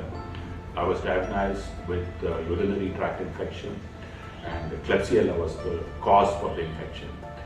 Several antibiotics were tried by the doctor, and it did not work for me. It took 3 months. The blood test was done on 18 different antibiotics, and none of them were effective. The doctor then had to take recourse to the latest cutting-edge antibiotic as well as a mixture of antibiotics. It took 6 months for me to get cured. The disease took a heavy burden, made me tired, made me depressed. It did not allow me full physical functioning, and it took several visits to the clinic before the diagnosis could be made and treatment could be given. The treatment took time, and it took time for the doctor to be able to arrive at a diagnosis which was consistent with what I was reporting, and to get a cure for it. The spread of AMR will have huge mortality and morbidity consequences on the populace. എൻ്റെ പേര് അബ്ദുൽ സമദ് കൂരിക്കണ്ടി. കോഴിക്കോട് ഡിസ്ട്രിക്റ്റിൽ കൊയിലാണ്ടിക്കടുത്തുള്ള പ്രദേശത്താണ് എൻ്റെ താമസം. 2022 July 26 എനിക്ക് കാലിന് ശക്തമായ വേദന ഉണ്ടായിരുന്നതുകൊണ്ട് പിറ്റേ ദിവസമാണ് ഡോക്ടറെ അടുത്ത് പോയത്. ഡോക്ടറെ അടുത്ത് പോയി ഡോക്ടർ ഗുളികകൾ തന്നു, മാറിയില്ല. വേറൊരു ഹോസ്പിറ്റലിൽ പോയി. അങ്ങനെ 4 ഹോസ്പിറ്റലിലേക്ക് പോയി. ലാസ്റ്റ് ഇക്രയിലാണ് പോയത്. ഇക്രയിൽ നിന്നാണ് അവിടുന്ന് MRSA എന്നുള്ള അസുഖമാണെന്ന് കണ്ടുപിടിച്ച് മനസ്സിലാക്കി ഡോക്ടർ തന്നത്. പിന്നെ തീരെ വയ്യാത്ത അവസ്ഥയിലായിരുന്നു കിടന്നിരുന്നത്. അനങ്ങാൻ കഠിനമായ വേദന ശരീരത്തിൽ മൊത്തം അത് ആവുകയും ചെയ്തു. വ്യാപിച്ച് കയ്യിലും കാലിലും നട്ടലിനെല്ലാം വ്യാപിച്ച് കൂടി വന്നു. പിന്നെ ഫിസിയോതെറാപ്പിയുടെ ഹെൽപ്പൊക്കെ ഉണ്ടായിരുന്നു. അവിടെ നിന്ന് എല്ലാ ചികിത്സകളും അവിടെ നടത്തി 5 ദിവസം കഴിഞ്ഞതിന് ശേഷം വീട്ടിൽ വന്നു. ആൻറ്റിബയോട്ടിക് ഇഞ്ചക്ഷൻ ചെയ്തിട്ട് 22 ഇഞ്ചക്ഷൻ അത് ചെയ്തിരുന്നു. അതിന് ശേഷമാണ് വീണ്ടും ഇപ്പോൾ അതിൻ്റെ ചികിത്സകളൊക്കെ നടന്നുകൊണ്ടിരിക്കുന്നുണ്ട്. വീട്ടിൽ വന്നതിന് ശേഷം വീട്ടംഗങ്ങളുടെ ഭാര്യയുടെയും സഹോദരിയുടെയും മറ്റും സഹായത്തോടു കൂടിയാണ് നടക്കാനൊക്കെ പറ്റിയത്. സാമ്പത്തിക ചെലവുണ്ടായിരുന്നു. ഇടയ്ക്കിടയ്ക്ക് ഡോക്ടറെ പോയി കാണുന്നുണ്ട്. അത് കണ്ടിന്യൂ ചെയ്യുകയാണ്.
हेल्दी माँ बनने की शुरुआत एडोलेसेंट से होती है।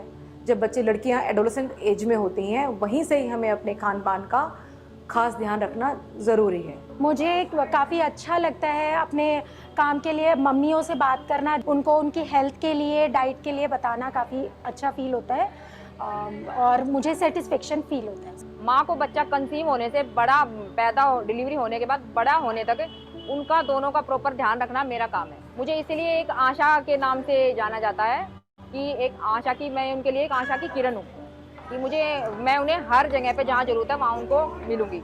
एक हेल्दी मदर एक फैमिली की सेंटर पॉइंट होती है और एक हेल्दी मदर और एक हेल्दी चाइल्ड ही हमारे देश का उज्जवल भविष्य हो सकता है। माँ और बच्चे के अच्छे सेहत के लिए, अच्छे भविष्य के लिए एक अच्छी शुरुआत होना बहुत ज़रूरी है। स्वास्थ्य से शुरुआत उज्जवल भविष्य की नींव है। मुझे लगता है अच्छे भविष्य के लिए अच्छी सेहत होना बहुत ज़रूरी है। After all health is wealth. I think healthy beginning plays important role in bright future.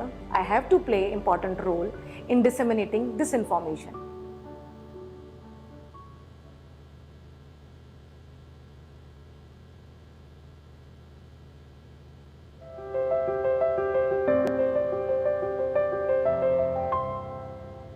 हमारे उज्जवल भविष्य के लिए हमारे स्वास्थ्य का ध्यान देना बहुत ज़्यादा ज़रूरी है। मैं यहाँ पे आज वैक्सीनेशन के लिए आई हूँ। मेरे 2 बच्चे हैं, रिद्वी एंड दिविशा। मैं उनका बहुत अच्छे से ध्यान रखती हूँ और अपना भी, उनके साथ साथ मैं अपना भी ध्यान रखती हूँ। मैं ठीक रहूँगी तो फिर मैं अपने बच्चों का और अपने परिवार का ध्यान अच्छे से रख पाऊँगी। मेरे बच्चे के लिए सबसे पहले प्यार भी ज़रूरी है, हेल्थ ज़रूरी है, उसके बाद पढ़ाई ज़रूरी है। सबसे पहले तो स्वास्थ्य ज़रूरी है और उसके बाद शिक्षा भी उतनी ही ज़रूरी है जितना कि स्वास्थ्य ज़रूरी है। और ये जब दोनों चीज़ सही से चलती है तभी जीवन आगे सही से चल पाता है। मैं अपने मिसेज और अपने दोनों बच्चों का स्वास्थ्य का बहुत अच्छे से ख्याल रखता हूँ। मुझे ऐसा लगता है कि स्वस्थ शुरुआत उज्जवल भविष्य के लिए ज़रूरी है। ऐसा नहीं है कि बेबी के बीच में आप अपने आप को भूल जाइए। अगर आप अपना ध्यान रख लें तो बेबी भी आपका अच्छे से खेलेगा, खाएगा। तो अपनी सेहत पे भी ध्यान रखिए, अपने बच्चे के ऊपर भी। मैं एक चीज़ और कहना चाहूँगी पेरेंट्स से भी और सभी से कि बच्चों को जितना हो सके उतना मोबाइल फ़ोन से, टीवी से दूर रखिए। मैं माँ बनने वाली हूँ और मैं बहुत एक्साइटेड हूँ और मुझे इस चीज़ से कोई फर्क नहीं पड़ता कि मेल है फीमेल है, और मैं बस ये चाहती हूँ कि मेरा जो भी बच्चा हो वो बस हेल्दी हो। बेटी का भी रखती हूँ, साथ साथ में अपना ध्यान भी रखती हूँ, खाने पीने का। तो क्योंकि मैं सही रहूँगी तभी बेटी को मैं सही रख सकती हूँ. Emotional support from the end of husband opinion is very important at the time of, for mother especially. For a healthy future, A healthy beginning is important.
अक्सर घर में हम पानी की बॉटल्स में मनी प्लांट या फूल सजाते हैं, इसमें भी मच्छर पनप सकते हैं।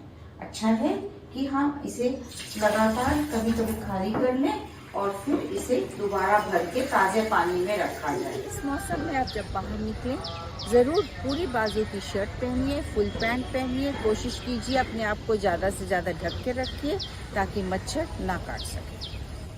अगर आप कहीं बाहर जा रहे हैं तो याद से एक अच्छा mosquito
Excellencies and distinguished delegates, welcome back.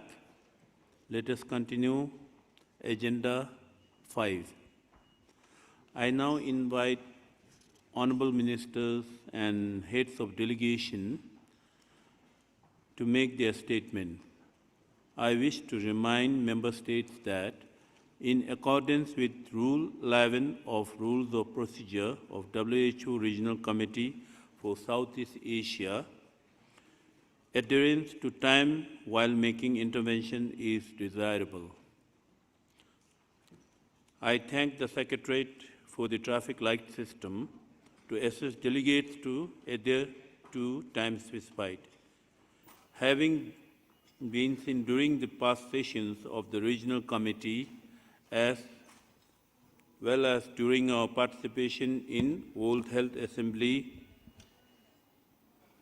as well as Executive Board, the timekeeping through traffic light system helps in efficient and fruitful utilization of time. Please be aware that traffic light will be green for 6 minutes and will turn amber for the last 1 minute of your respective interventions. It will turn red once the allotted time, 7 minutes, are over. I advise and urge the Honourable Ministers, Head of Delegations, to complete their interventions within 7 minutes.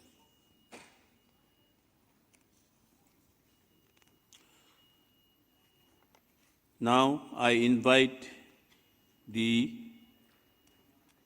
delegations who wants to make their statements.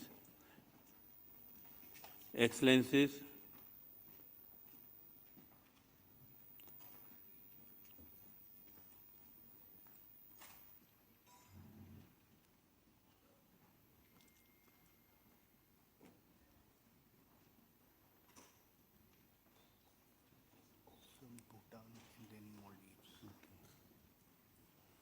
so I give the floor to Bhutan. Excellencies, Director General Dr. Tedros, Officer in Charge Dr. Katerina Bohemi, distinguished delegates, ladies and gentlemen, I bring to the 78th Regional Committee the warmest greetings of King Jigme, the Royal Government of Bhutan, and the people from the Kingdom of Bhutan. First, I would like to thank the Democratic Socialist Republic of Sri Lanka, and in particular the Ministry of Health and Mass Media Sri Lanka for hosting the 78th session of the RC meeting and for the most gracious courtesy extended to me and my delegates. I would like to acknowledge the professionalism and manner in which Dr. Katerina steered the functions of the WHO South Asia Regional Office of the WHO. I have noticed that under your able leadership, together with the solidarity of the member states of this region, efforts in the past year have accelerated the progress towards our common pursuit of achieving universal health coverage and the 2030 Agenda for Sustainable Development. I also note the presence of DG Dr. Tedros. Your presence makes this convening all the more important and assures us that regional efforts are important and critical in realizing global targets. Your dedication and commitment in making forward the vision of this noble organization is much appreciated, and I must congratulate you for this exemplary leadership. Excellencies, ladies and gentlemen, Bhutan welcomes the Regional Director's annual report and commend the progress and achievements of WHO's work in Southeast Asia region. I am confident that they have greatly contributed in achieving the global health outcomes. Given the experience that we all face regarding the situation of resource constraints, I am inclined to comment, as I did last year, that we should strengthen and continue to place greater importance in setting our priorities clear. In Bhutan, WHO's operational plan is aligned to the National Strategic Sector 13th Five-Year Plan 2024-29, which is further aligned to the results framework of WHO's GPW14 and also with the SDGs. Our health priorities are clearly set in order to reap the most value from WHO's resources and partnership. Therefore, country offices should strengthen partnership with member states more than ever, reduce emphasis on processes, and instead place objective importance in fulfilling national priorities that contribute to our regional and to our common goals, global goals. Excellencies, distinguished delegates, ladies and gentlemen, Bhutan continues to place and advocate health as the cornerstone for development and social progress. Our National Development Principles of Gross National Happiness considers human being as the ultimate returns on any investment. In concluding our last strategic five-year plan, the end goal assessment was done through the conduct of a robust and a technically sound integrated national health survey. The results indicated that Bhutan is on track to achieving the Sustainable Development Goals. Maternal mortality is 53.2 in 2023 compared to 89 in 2017. Stillbirth rate is 1.3 in 2023, which was 16 per 1,000 in 2017, and under 5 mortality rates at 19.5 per 1,000 live births compared to 34 in 2017. These are some of the few global health indicators that we continue to keep track of the progress. We are also at an advanced stage to achieve our long-cherished goal to achieve malaria elimination this year. We continue to place our confidence on WHO to continue its strong guidance in realizing this national goal. Recognizing primary health care as the most effective and efficient means to achieving UHC and improving public health outcome, Bhutan implemented an initiative known as the Annual Household Health Surveillance to improve health information for evidence-based policy making and to track the overall population health, especially on NCDs. Allow me also to mention that Bhutan has fully integrated ICD-11 nationwide in our electronic patient information system. This will enhance health information accuracy, disease surveillance, and evidence-based decision-making. Excellencies, distinguished representatives, ladies and gentlemen, our region has more than a quarter of the world's population. The deliberations and resolutions that we make in these few days will significantly impact the lives and livelihood of several million individuals, families, and communities. I therefore place my strong confidence in the continued solidarity of the member states and unwavering support from our development partners in our efforts to track our way back to achieving the Sustainable Development Goals. In concluding, allow me to wish you all a successful 3 days of deliberation. Tashidele.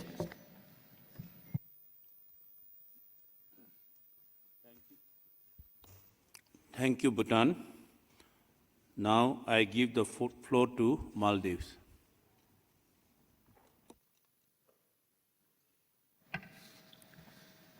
Bismillahir Rahmanir Rahim. Honorable Ministers, Director General Dr. Tedros Adhanom, Officer in charge of WHO Regional Office for Southeast Asia region, Dr. Katrina Boehme, distinguished delegates, ladies and gentlemen, Assalamu alaikum and a good afternoon. It's an honor for me to extend warm greetings from the Maldives and to participate in this important session of Regional Committee for WHO Southeast Asia region.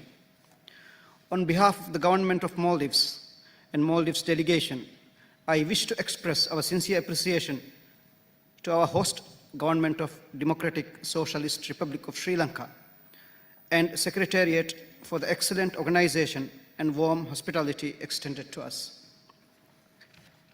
Let me also take this opportunity to commend the regional office and the officer in charge, Dr. Boehme, for a comprehensive and insightful report. The summary report not only highlights regional and country-specific achievements, but also charts the path ahead with key priorities for the region.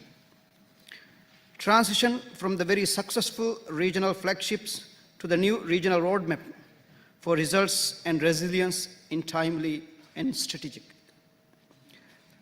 The report informs us on new approaches, country-specific challenges, and priorities for the years ahead, while also highlighting the emerging challenges, evolving geopolitical realities, and shifting global trends that will undoubtedly shape our future efforts. Thank you for the excellent report. Mr. Chair, the Maldives has always been a steadfast partner in collaborative work we do as a cohesive regional bloc, both on the global arena and within the region. We not only actively contribute to the global and regional agreements, strategies and plans, but also painstakingly ensure that the work we do in country for advancing the health and well-being of our society is well aligned with these strategies and plans, whilst being mindful to the local context. On this premise, over the past year, the government has already embarked on new and innovative initiatives focusing on results and resilience that also reflects our commitment for further strengthening the health system and ensuring equitable access to care for all. Guided by GPW14, our country cooperation strategy, and the government's health sector manifesto, and with strong support from WHO, we have made significant progress across several priority areas. We have deepened our investments and reinforced our commitment to strengthen and scaling up the PHC revitalization initiative by expanding services across all communities and integrating preventive and curative care. This aligns closely with the Delhi Declaration and our shared goal for harnessing PHC for achieving universal health coverage. The ability and versatility of the PHC approach, with the involvement of multidisciplinary teams and community engagement, have also allowed us to embed areas such as emergency preparedness, mental health rehabilitation, and long-term care under the PHC umbrella. For preventive and promotive health, particularly to alleviate the heavy and continuing burden of NCDs and its risk factors, a number of innovative measures, including landmark legislation and policy interventions, have been put in place. This includes preventive care legislation, mandating preventive care programs to be established at all health facilities, health promotion and physical activity promotion both at schools and community settings, increasing the tax levy on unhealthy products like tobacco and SSBs, and expansion of free cessation services to all islands. A particularly notable achievement is our bold action against tobacco, the measure to protect the citizens, especially the next generation, from scourge of tobacco. The Maldives has banned e-cigarettes, growing, processing, or manufacturing of tobacco products. We are proud to be the first country in the Southeast Asia region to implement a generational tobacco ban.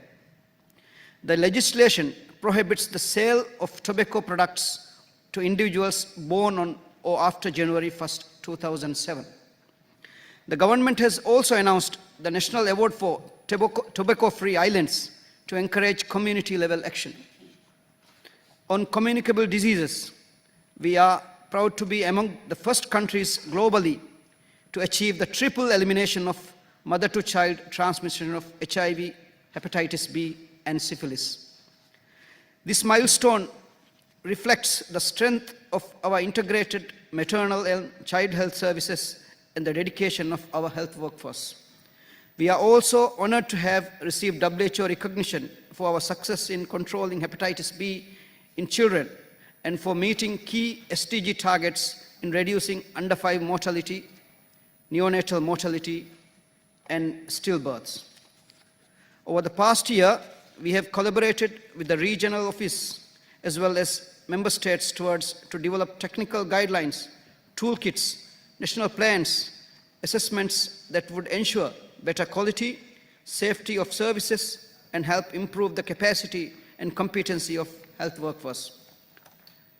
We have also embarked on new and ambitious areas, including WHO ADB supported Maldives Digital Enterprise Architecture Blueprint and Maldives Integrated Health Information System built on DHIS2.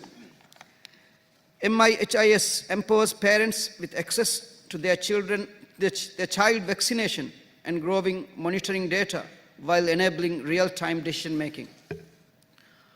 Over 100 health workers have been trained to ensure this sustainability.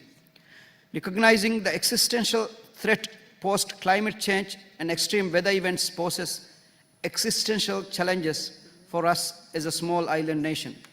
We are integrating climate resilience, disaster preparedness, and telemedicine into our health system, planned to build adaptive, resilient communities.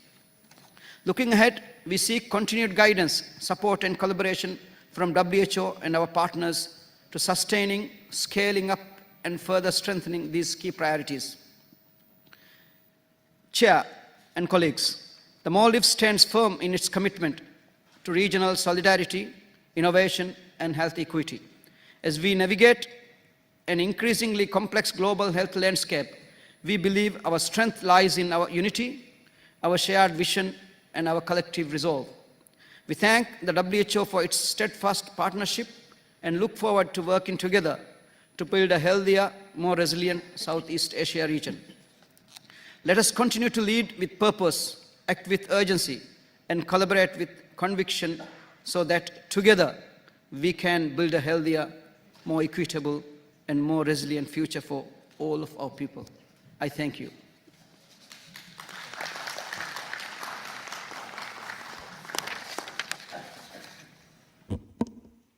Excellency, thank you.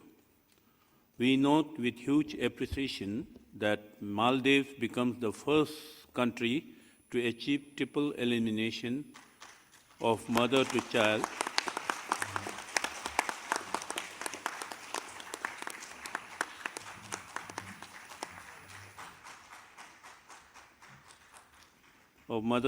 transmission of HIV, syphilis, and hepatitis B. Excellencies, thank you very much. Already done. Now, I give the floor to the host nation, Sri Lanka. Thank you, Chair. Sri Lanka thanks Mrs. Catherine Bhome for steering CRO at this difficult time for CRO. Sri Lanka greatly appreciates and acknowledges the comprehensive and inspiring report presented by the regional director and all those involved in translating commitments, decisions, resolutions, and declarations into tangible actions as so clearly reflected in this report. The report captures our region's collective determination to strengthen health systems and improve well-being of all, despite the economic and environmental challenges we continue to face. We particularly commend the regional roadmap for results and resilience, which provides a practical and forward-looking framework to guide member states in achieving universal health coverage and the goals of GPW 14.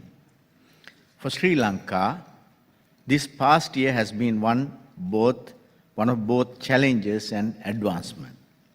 With WHO continued technical guidance and support, we have successfully implemented several key initiatives, including the Global School Health Survey, the design of a community-based model for mental health care, the digital transformation of our civil registration and vital statistics system, and the successful implementation of the eNAFS tool to strengthen national health security. Building on these accomplishments, we deeply appreciate WHO's continued guidance to advance Sri Lanka's primary health reforms, enabling the mitigation of risk factors for NCDs and addressing the needs of an aging population, digital health initiatives, including the implementation of our National Digital Health Blueprint and the establishment of a national electronic health record system. We also value WHO's commitment to support health workforce development at the primary and community levels through coordinated skills development programs that address mental health, NCDs, palliative and elderly care. Furthermore, Sri Lanka welcomes WHO's support in developing our health security investment plan, which will help identify gaps, mobilize resources and ensure preparedness for future public health challenges. Sri Lanka reaffirms its commitment to the regional director's vision to move from results to resilience and expresses heartfelt gratitude to WHO for its unwavering partnership in advancing the health and well-being of our people. Thank you.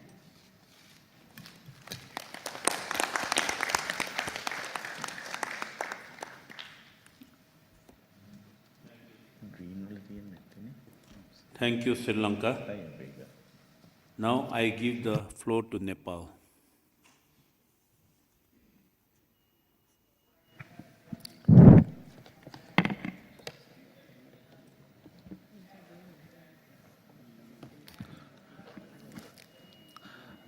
Thank you so much, Chair. Honorable Chair, Excellencies, Director of General, Officer in Charge, distinguished delegates, ladies and gentlemen. Namaste, Awan, and good afternoon. And I feel honored and privileged to be the part of this meeting.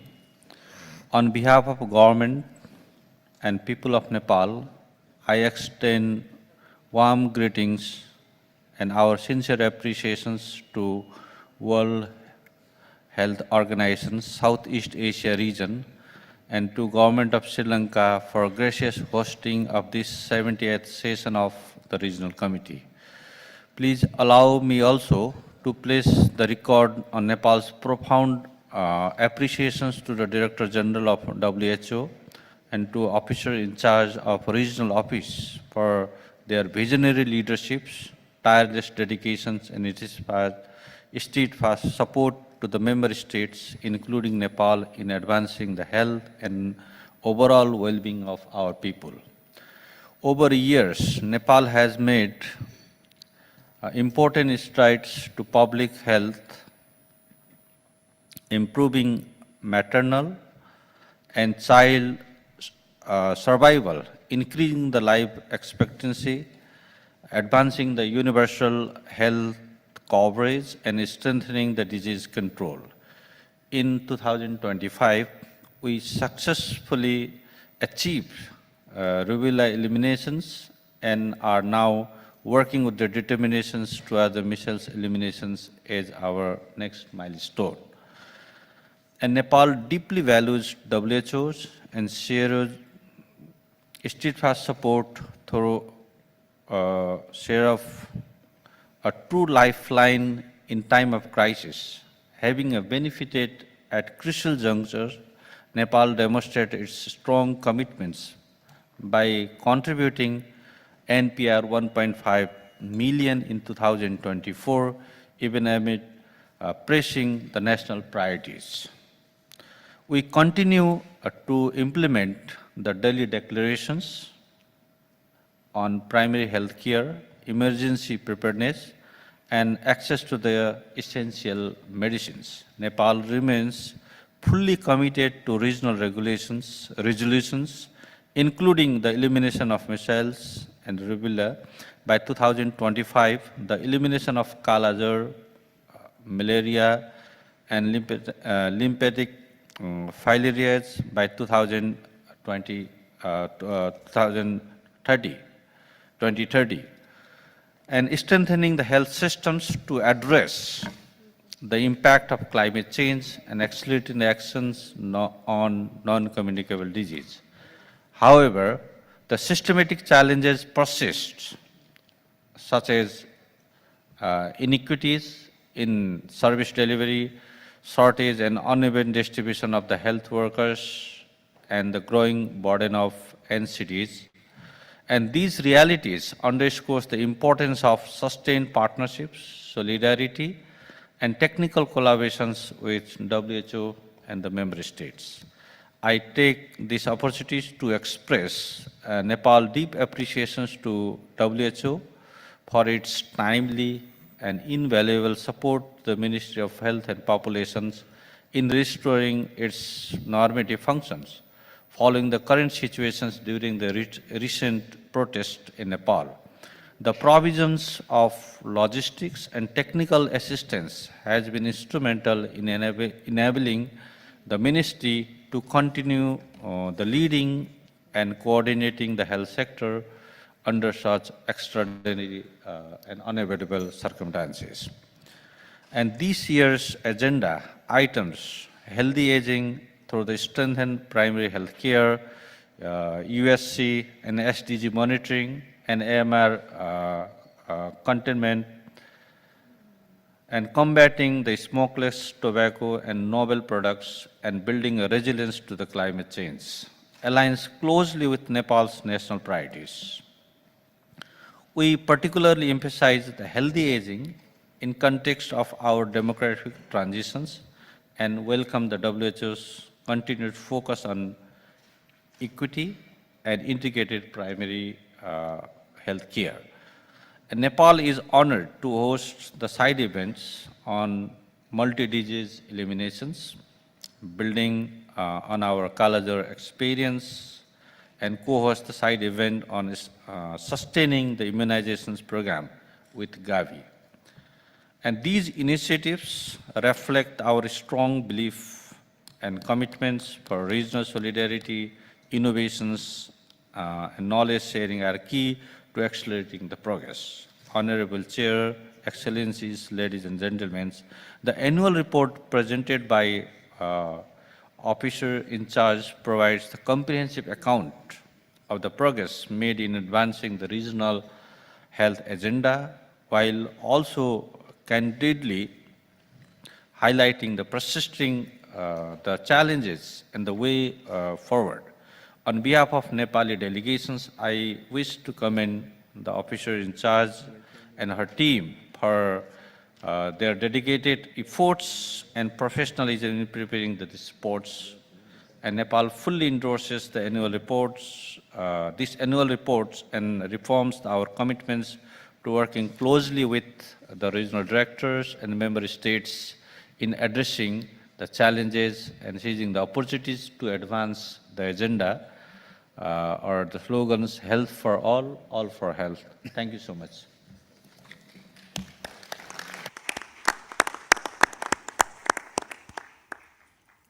Thank you, Nepal. I now give the floor to India.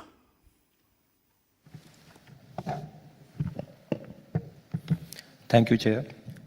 Excellencies, distinguished delegates, and colleagues, India appreciates the report on the work of WHO in the Southeast Asia region for 2024, which comprehensively documents our collective progress in advancing health and well-being across the region. We also commend WHO Southeast Asia Regional Office and WHO country offices for their continued technical collaboration and support to the member states. Drawing upon the latest insights from 2024, India's health journey stands as a story of transformation, demonstrating remarkable advances in healthcare access, equity, and outcomes, reinforcing the nation's commitment to building a healthier future for all. Chair, During the 70th session of the World Health Assembly, India received the certification for elimination of trachoma as a public health problem by WHO. Building on this achievement, India is steadfast in its commitment to eliminate tuberculosis, leprosy, lymphatic filariasis, measles, rubella, and Kala-Azar within the next 5 years. India rolled out a 100 days TB elimination campaign in December 2024 to intensify progress towards ending the disease through improved case detection, reduction in diagnostic delays, and enhanced treatment outcomes. The campaign has made remarkable progress with more than 100 million vulnerable individuals screened and over 510,000 TB patients notified across India. Chair, India remains firmly committed to achieving universal health coverage by 2030 with a strong emphasis on strengthening primary health care and ensuring financial protection through transformative initiatives such as Ayushman Bharat and its 4 pillars launched in 2018. First pillar is Ayushman Arogya Mandirs, which is health and wellness centers focusing on strengthening primary care with expanded services and health promotion. Under the Ayushman Arogya Mandirs pillar, more than 177,000 health and wellness centers have been operationalized in the country, delivering comprehensive primary health care services. These centers have recorded over 4.1 billion visits, conducted 53 million wellness sessions, and screened over 360 million individuals for non-communicable diseases. The second pillar of Pradhan Mantri Jan Arogya Yojana, PMJAY, is the world's largest health insurance scheme covering hospitalization costs, including all the citizens aged 70 and above, irrespective of socioeconomic status. 550 million individuals and 3.25 million senior citizens are covered under this scheme. The third pillar is the Pradhan Mantri Ayushman Bharat Health Infrastructure Mission, which strengthens health infrastructure across all levels of care and supports pandemic preparedness through real-time surveillance of 33 diseases via the Integrated Health Information Platform. Under the fourth pillar, Ayushman Bharat Digital Mission, over 739 million digital health IDs have been created, enabling integrated electronic health records, improving service delivery, and data-driven decision-making. Chair, India's progress in maternal health and family planning has been acknowledged by the United Nations Population Fund. The UN Interagency Group reported major reductions in India's childhood mortality and stillbirth. The infant mortality rate declined by 69%, substantially exceeding the global average reduction of 55%. Similarly, under 5 mortality rate fell by 75%, outperforming the global decline of 58%. Chair, India's UWIN portal helps in recording and tracking administration of 11 life-saving vaccines provided to pregnant women and children under the Universal Immunization Program. This portal has helped improve the efficiency of the immunization program, ensuring extensive reach and coverage. India remains deeply committed to working with WHO and member states to sustain the gains achieved, accelerate progress towards the Sustainable Development Goals, and build resilient and equitable health systems. Thank you very much, sir.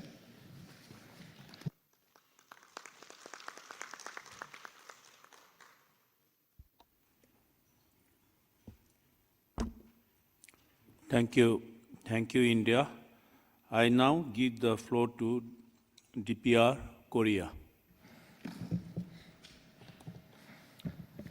Thank you, Chair. First of all, we would like to extend our deep gratitude and appreciation to the host government of Sri Lanka, WHO Secretariat, and also to the WHO Country Office for their warm hospitality and support according to our delegation. DPR Korea appreciates WHO CRO for the active efforts in achieving a number of successes for promoting the health development in the region during 2024.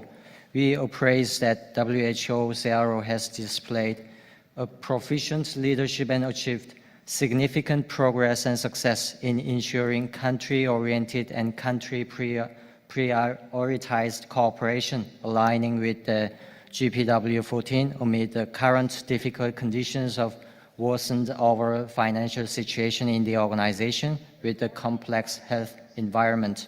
including the geopolitical instability due to the conflicts, climate change, and emerging disease worldwide.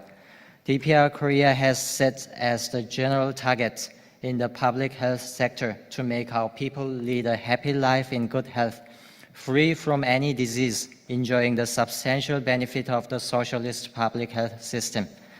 Comrade Kim Jong-un, the President of the State Affairs of the Democratic People's Republic of Korea, has put forward as the top priority task of our government for developing the public health sector well ahead of the sectors related to the material and economic life, making it modern and advanced one.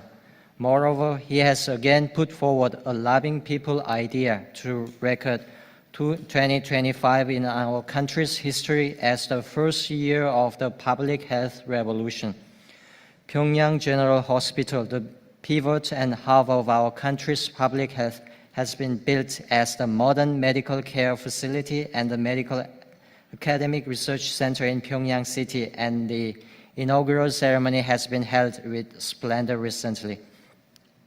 President of the State Affairs of the Democratic People's Republic of Korea has given on-the-spot guidance and set a task to build an advanced and efficient digital medical service network and medical treatment system throughout the country, as well as establish a nationwide public health and medical service infrastructure comprising central hospitals and provincial, city and county hospitals and individual families. As the initial stage in the public health sector for the implementation of the Regional Development 20x10 policy of our government, 3 city and county hospitals, including Gangdong City County, will be built on a trial basis this year, and then starting next year, hospitals in 20 cities and counties will be built on an annual basis. In the coming 10 years, excellent health facilities will be built in all counties of the country, which will bring a substantial and new change, providing high-quality, advanced medical services to all the people in our country. This shows clearly the firm will of our state and government to guarantee all our people a healthy life, the most important index in the modern civilization, ensuring a sufficient universal health coverage irrespective to the region by decisively strengthening the primary health care, including setting up the health facilities at county level, the main place of people's living and working, and the essential medical treatment organs as emergency stations between city and county hospitals and clinics. Attaching importance to build a strong medical workforce to ensure the quality of the medical service, particularly for the capacity building of the local medical workers. We are continuously updating the passing on technical curricula, as well as organizing reorientations, trainings, and seminars and sci-tech forums to widen their views and improve the medical skills. An intensive campaign to vitalize the production of local medicines and medical appliances have launched in the factories, including Pyongyang Pharmaceutical Factories and Myeohyangsan Medical Appliances Factory, and so on. And we are acquiring valuable experiences and achievements by providing locally produced medical products to the preventive and treatment facilities by stages with long-term vision. In cooperation with the relevant organizations, including WHO and Gavi, we have imported vaccines and conducted nationwide catch-up campaign in a short time and recovered the immunization coverage, which was temporarily lowered down in the period of COVID-19. Along with this, based on the successes and lessons learned during the anti-epidemic emergency period, we have further strengthened the disease surveillance at all levels and externally verified again as the measles eliminated and sustained, rubella eliminated and sustained from the WHO CRO last August. As clarified in the 13th session of the 14th Supreme People's Assembly of the DPR Korea by Comrade Kim Jong-un, DPR Korea government, in accordance with the requirements of the historic public health revolution era, will keep renovating the preventive and treatment facilities at all levels and radically improving the quality of the medical service and dynamically driving forward the work to strengthen the material and technical basis of the public health sector, including the pharmaceutical industry. Chair, we look forward to WHO CRO to play its leading and coordinating role more satisfactorily in implementing the GPW14 and 2026-2027 Biennium WHO cooperative work and overcoming the challenges still facing in the fund mobilization, as well as ensuring the high accountability and equity in the implementation of the WHO support in line with the priorities and needs of the country's public health. Thank you.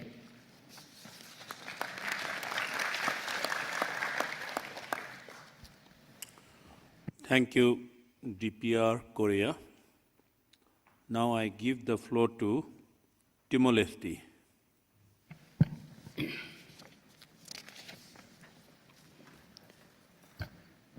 Honorable Chairs, Dr. Tedros, Director General of WHO, Dr. Katerina, CRO Officer in Charge, Excellency Head of Delegation, distinguished delegates, ladies and gentlemen. Timor-Leste delegation takes pleasure in presenting compliments from the government of the people of Timor-Leste to the 78th Regional Committee session of WHO Southeast Asia region, and appreciate the WHO Secretariat for all the support, and gratefully thank the Ministry of Health and Media, Government of Sri Lanka for hosting the RC meeting in our warm hospitality. On behalf of Her Excellency Dr. Elia Duzreis Amaral, Honorable Minister of Health Timor-Leste, I, José Duzreis Magno, as the Vice Minister of Health Timor-Leste, have the honor of representing this delegation. Our Excellency has sent her sincere gratitude for not being able to participate in this 78th session for the Regional Committee due to pressing in-country priorities, and has conveyed her sincere regards to the Dr. Tedros, Ms. Katerina, Excellencies, and delegates from the Member States. During these difficult geopolitical times, let me congratulate Dr. Tedros for steering the WHO ship steadily through turbulent weather, and Dr. Katerina for her able leadership and guidance at the regional level. Despite the many challenges WHO is navigating, we extend our sincere congratulations on its remarkable work and several achievements as Timor-Leste delegation commends, and applaud Dr. Katerina for a clear and comprehensive presentation on WHO's work over the past year. You have highlighted the many health achievements in Sierra region, member state, and the region. You have also addressed the growing threats as well as the opportunities and the challenges posed by technology, including artificial intelligence. Timor-Leste, a country united by strong people, trusted government, and reliable partners like WHO, we too have made a few of our achievements, too many a few. The elimination of malaria marks one of our greatest public health milestones. Filari and the rubella are now behind us as well. With WHO Country Office excellent technical support, we have launched an ambitious Integrated Health Services Initiative program, Integrado Saúde, or PEACE, or Integrated Health Services, and revitalized our community health volunteer network with expanded NCD services serving as an effective entry point. A strong decision depends on robust data, and it is the foundation of every effective health response.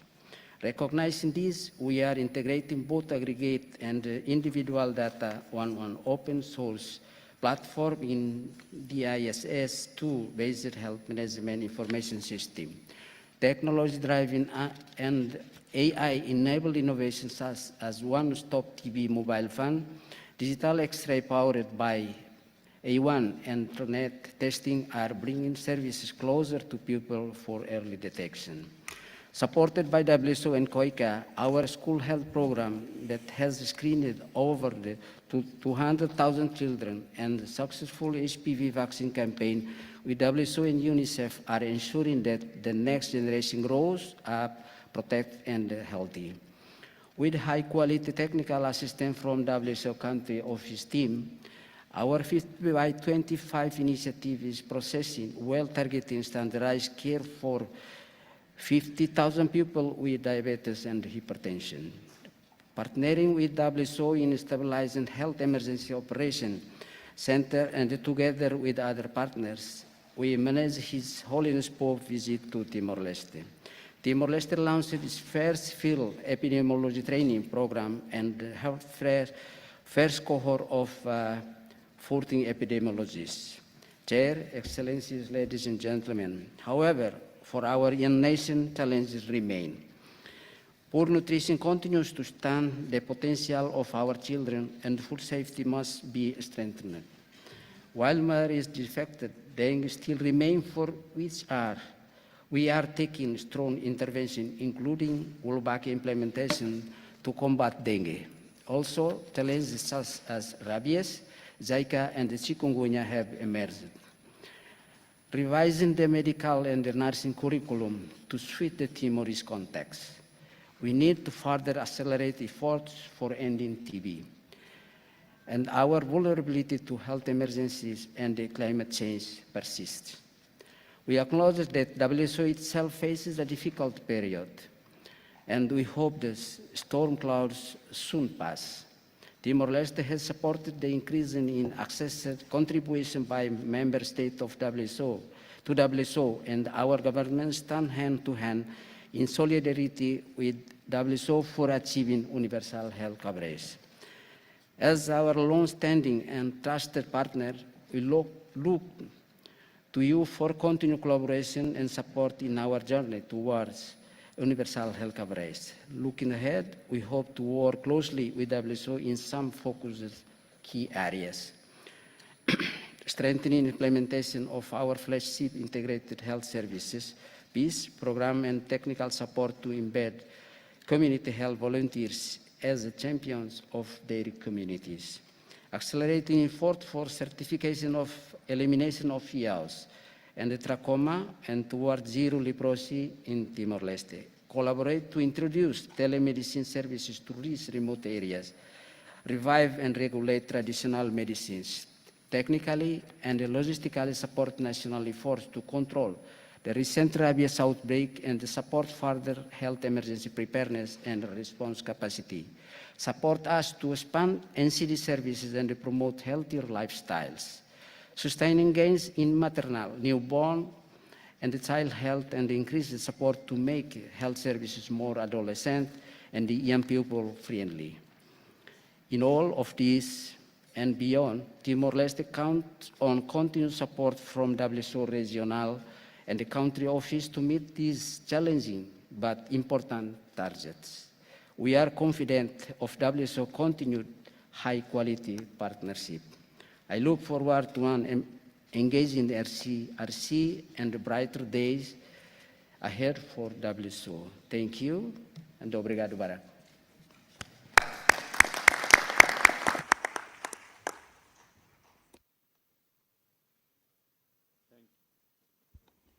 Thank you, Timor-Leste. Now I give the floor to Thailand. Thank you, Chair. Excellency, Dr. Tedros, Director General of the World Health Organization, Dr. Katerina Bohime, Officer in Charge, WHO Southeast Asia Regional Office, distinguished delegates, ladies and gentlemen. Thailand joins other member states in expressing our deep appreciation to government and people of the Democratic Socialist Republic of Sri Lanka for your warm hospitality and excellent arrangement in hosting this 78th session of the Regional Committee. We also wish to express sincere appreciation to Dr. Tedros for his continued global leadership and engagement with our region, and to Dr. Katerina Bohime for her dedicated service and steady guidance as officer in charge during this important period. Thailand further joined other member states in expressing appreciation to the comprehensive report and for the visual leadership in advancing health, equity, and resilience across our region. We commend the emphasis on result-oriented collaboration and welcome the regional roadmap for result and resilience. which align closely with the Thailand's national health priorities and the forthcoming GPW14. Thailand is proud of its long-standing partnership with WHO in advancing universal coverage and public health innovation. In 2024, the CHR's technical packages was implemented into Thai cities to strengthen hypertension management within primary health care, while the Healthy City Network recognized 4 cities for their commitment to urban wellness.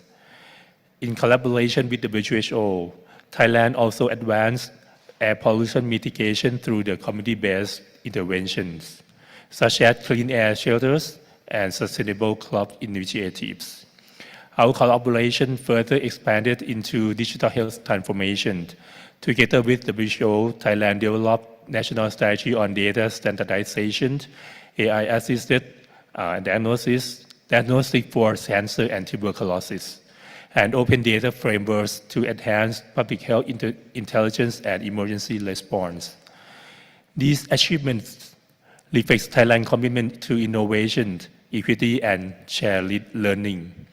We reaffirm our dedication to working closely with the WHO and our friends member states to translate the regional roadmap for result and resilience into tangible results, sustaining the momentum in communicable diseases control and expanding innovation to tackle NCDs and climate-sensitive health risks, ensuring that every community benefits from resilient people-centered health system. Thank you, Chair.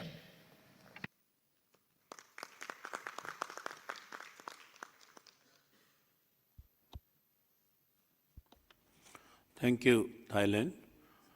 Now I give the floor to Bangladesh. Thank you, Honorable Chair, respected Secretary General, Officer in charge of CRO, Excellencies, distinguished delegates, ladies and gentlemen. Assalamu alaikum and good afternoon. It's an honor to represent the interim government of the People's Republic of Bangladesh at this important WHO regional meeting.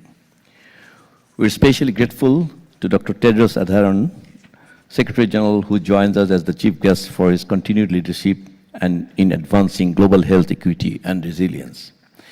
In addition, we extend our gratitude to Dr. Catherine Boehm, Officer in charge in CRO, for her contribution to maintain the functions of CRO in an appropriate manner. Our warm thanks also go to Ministry of Health and Mass Media of Sri Lanka and WHO Country Office for their excellent arrangement and generous hospitality in hosting this meeting. Learned delegates, you know that Bangladesh has made significant progress in public health over the past years, of which life expectancy has increased to over 73 years.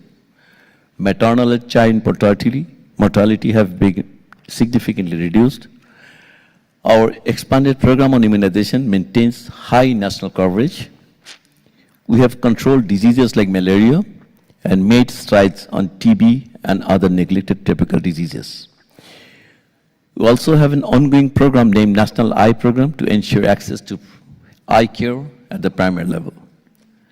Respected audience, we recently achieved 2 important milestones. The nationwide rollout of HPV vaccine, marking a major step in cervical cancer prevention, which has coverage of 92%. And yesterday, we have launched the campaigning of introduction of typhoid conjugate vaccine to cover 50 million kids within 1 month of period.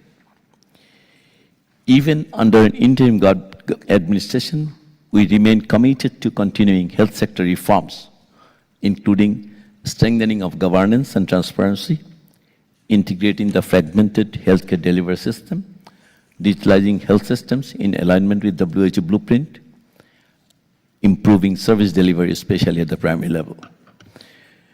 We deeply appreciate the World Health Organization's support during health emergencies, including technical guidance, medical supplies, and capacity building support, whether during the COVID-19 pandemic, disease outbreaks, or in response to natural disasters.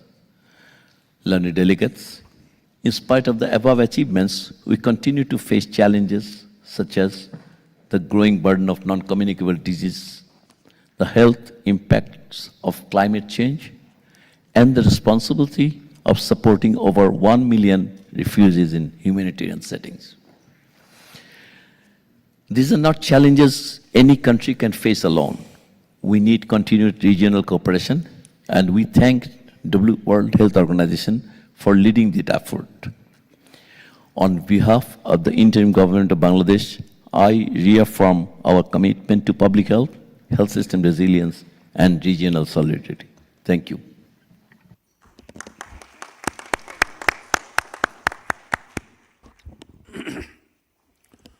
Thank you, Bangladesh.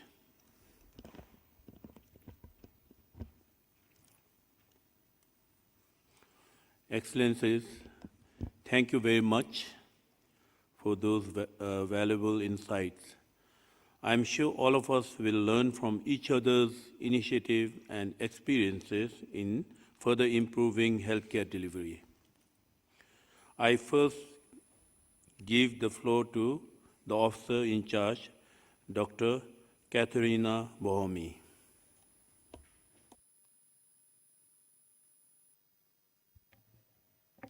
Thank you very much. Let me first of all thank you all for the trust placed in the Secretariat and in your WHO. You know, we take note of all the valuable experiences you shared with us, of the achievements that you have made over the last year, but also of the challenges that you face. And we will adjust, you know, and realign in terms of our priorities with the guidance you have given us. So thank you very much for that, and I'll not go into any further detail, but I have noted and want to compliment on the multiple elimination achievements that you highlighted, and of course, particularly the newly announced triple elimination from the Maldives. Thank you.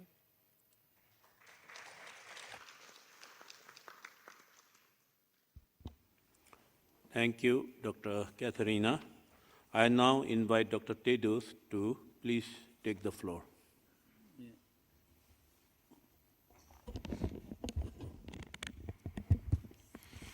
Yeah, thank you. Thank you so much for your kind words and support to the World Health Organization. Really appreciate that. And of course, I have been listening as Katarina said, and thank you for your inputs and guidance. I'm very glad to hear the progress you're making in many of your countries. As I said in my speech earlier, many of the things you do here actually could be best practices in other regions. So we have to document them properly. And then we're very much aligned with Katarina, actually. If there was one thing I wanted to say was about the triple elimination. Congratulations, Maldives. This is a big achievement. Elimination of mother-to-child transmission of HIV, syphilis, and hepatitis B. And you know, many countries are still being affected by all three, and this is a major success, so congratulations. Yeah, good. Thank you. Thank you. And by the way, at Searo region, I have attended a few of the regional committee meetings where you have a focus on follow-ups, monitoring your elimination. And this has already been a culture, and I think you have to continue to do it as a region. So thank you so much. Again, you have full support from WHO. As I said earlier, we're in a restructuring mode, but at the same time, we know that we have to do our job as well. But the good thing is we have already reached a milestone, and it's now when we start to stabilize and continue to support you and to deliver. Of course, the main driver is, of course, countries. Our share is only supporting you, WHO and other partners, but you have our full support. And for the restructuring to reach its level now and in a systematic way, your support has also been very, very helpful, and I know you will continue to support us. So with that, thank you, and Chair, thank you for your leadership, and back to you.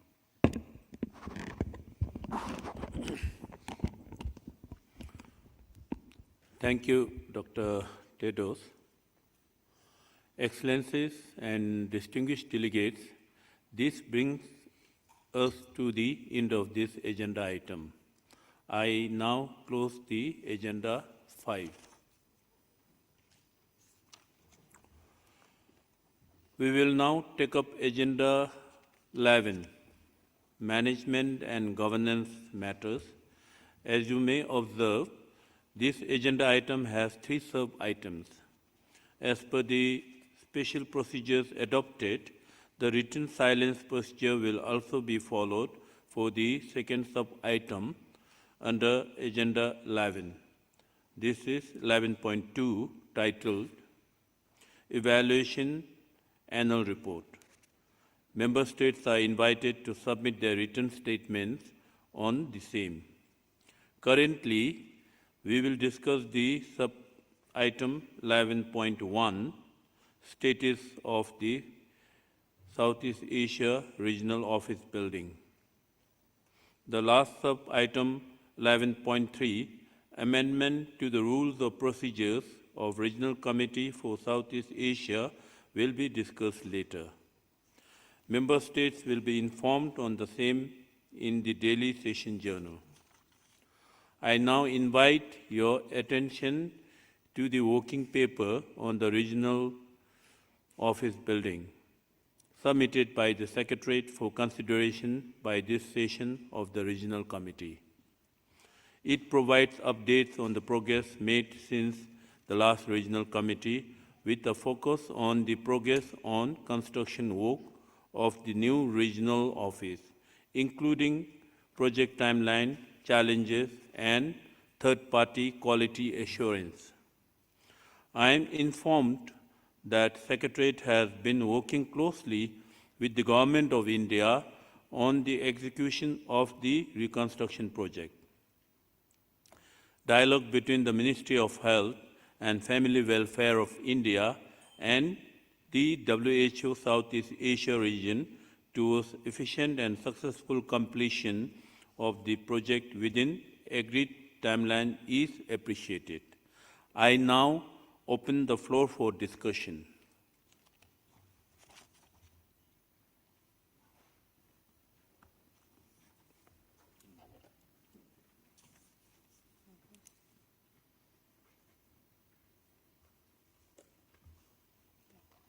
I give the floor to India.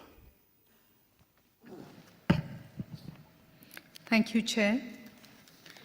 The Ministry of Health and Family Welfare, Government of India, is pleased to collaborate on the redevelopment of the WHO Southeast Asia Regional Office Building Project, the World Health House, in New Delhi, and to fully fund the projects with a total estimated project cost of $34.39 million.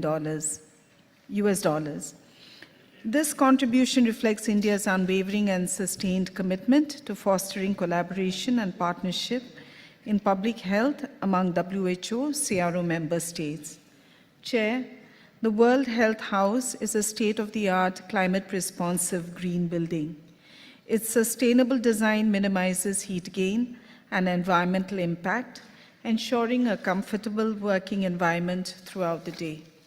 All stakeholders involved in the construction process have worked together seamlessly to ensure and establish environmental safeguards and long-term resilience. Despite unprecedented challenges, including the COVID-19 pandemic, episodes of urban flooding, etc., that adversely impacted the project timelines, we are glad to announce that the project will be completed by November 2025. Approvals from the concerned civil agencies are being obtained for the commissioning of the building. Chair, the World Health House is set to become a central hub for a comprehensive array of flagship and technical programs addressing the regional health priorities, including disease control, health system strengthening, and emergency preparedness and response. It is anticipated that by the end of 2025, all core and regional programs will be fully operational within the new facility, enabling WHO, CRO, and its partners to leverage the upgraded infrastructure, advanced technology, and collaborative workspaces to support informed decision-making for the collective benefit of the region.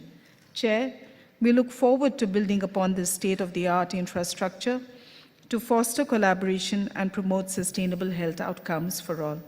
Thank you, Chair. And we have a small presentation to show the picture of the facility as it looks now.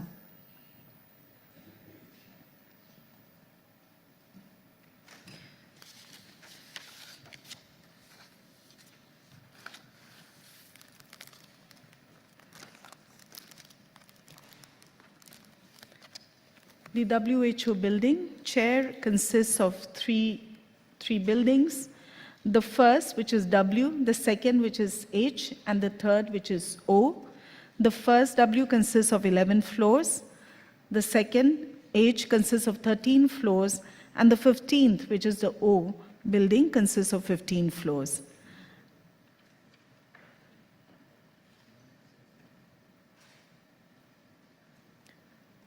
Thank you, Chair. I think this might not have been the right presentation, but there was one which showed all the internal finished floors.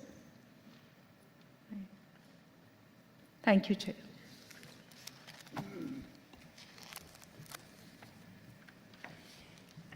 Thank you, India. I now invite WHO Secretary to respond to the observations made.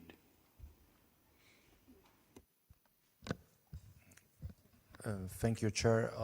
So as it was mentioned, first of all, WHO is extremely grateful for the donation of government of India and specifically close monitoring and all the cooperation from the Ministry of Health and Family Welfare. Currently, as you could see from the short presentation, all the towers, W, H, and O, have been structurally completed. We also completed the glazing and stonework, and we are finishing right now all other works which will be required before our staff be able to move to the building.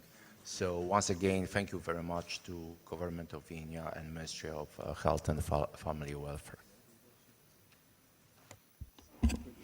Thank you. I invite WHO senior management for comments.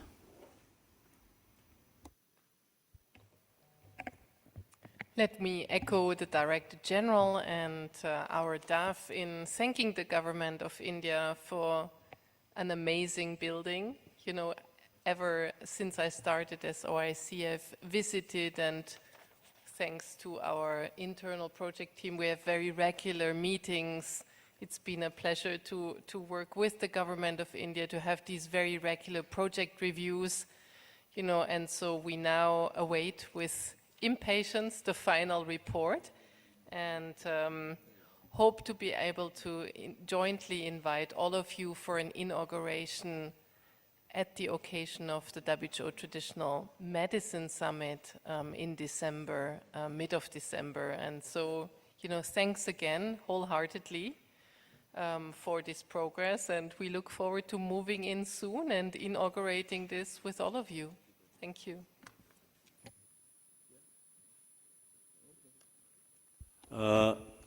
Did you would like to say something? Yeah. No, I just wanted to say thank you as well. As you know, it's not common to build and give it free. So that means a lot, because we have experiences in other places where we paid. So thank you so much, India, for your generosity. Namaste.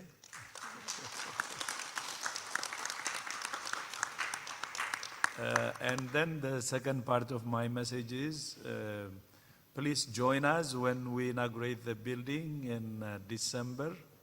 I think around December 17. You will get the invitations anyway from India, but this is your house, and it would be good if you can join during its inauguration, and see you there.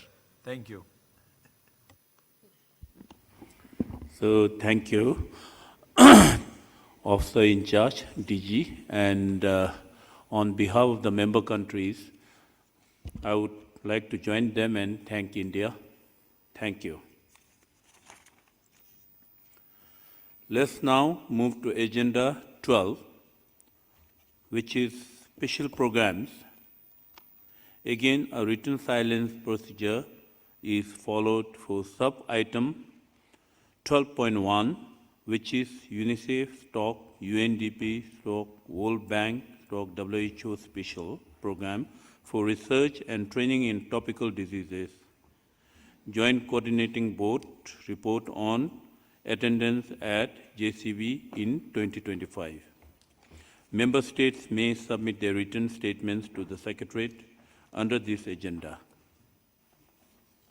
Currently, we will take up 12.2 on second special program, which is UNDP/UNFPA/UNICEF/WHO/World Bank Special Program of Research, Development and Research Training in Human Reproduction, Policy and Coordination Committee. The Policy and Coordination Committee acts as the governing body of the Special Program of Research, Development and Research Training in Human Reproduction. The 38th meeting of the PCC meeting was held in Geneva, Switzerland on 29 to 30th April 2025. An executive summary of the 38th PCC meeting is annexed to the working paper. From Southeast Asia region, Thailand is a member under Category 1, Para 2.2.1 of the MOU. Under Para 2.2.2 of the MOU, at present, there are 3 member states from WHO Southeast Asia region, namely India, Sri Lanka, and Timor-Leste.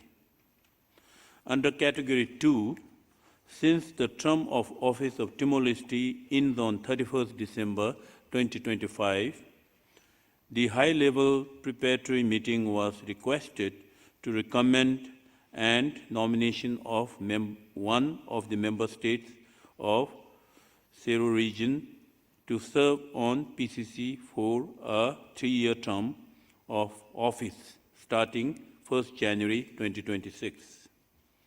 The HLP meeting recommended Nepal for a 3-year term on the PCC, commencing 1st January 2026 in place of Timor-Leste, whose term ends on 31st December 2025.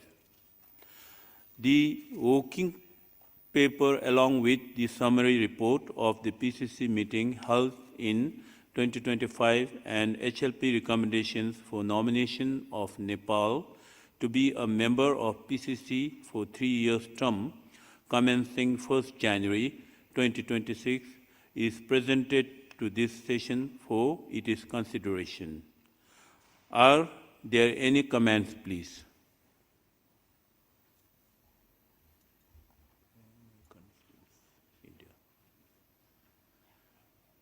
I give the floor to India. Thank you, Chair. India acknowledges the special program of research, development, and research training in human reproduction, the only interagency program in the UN system.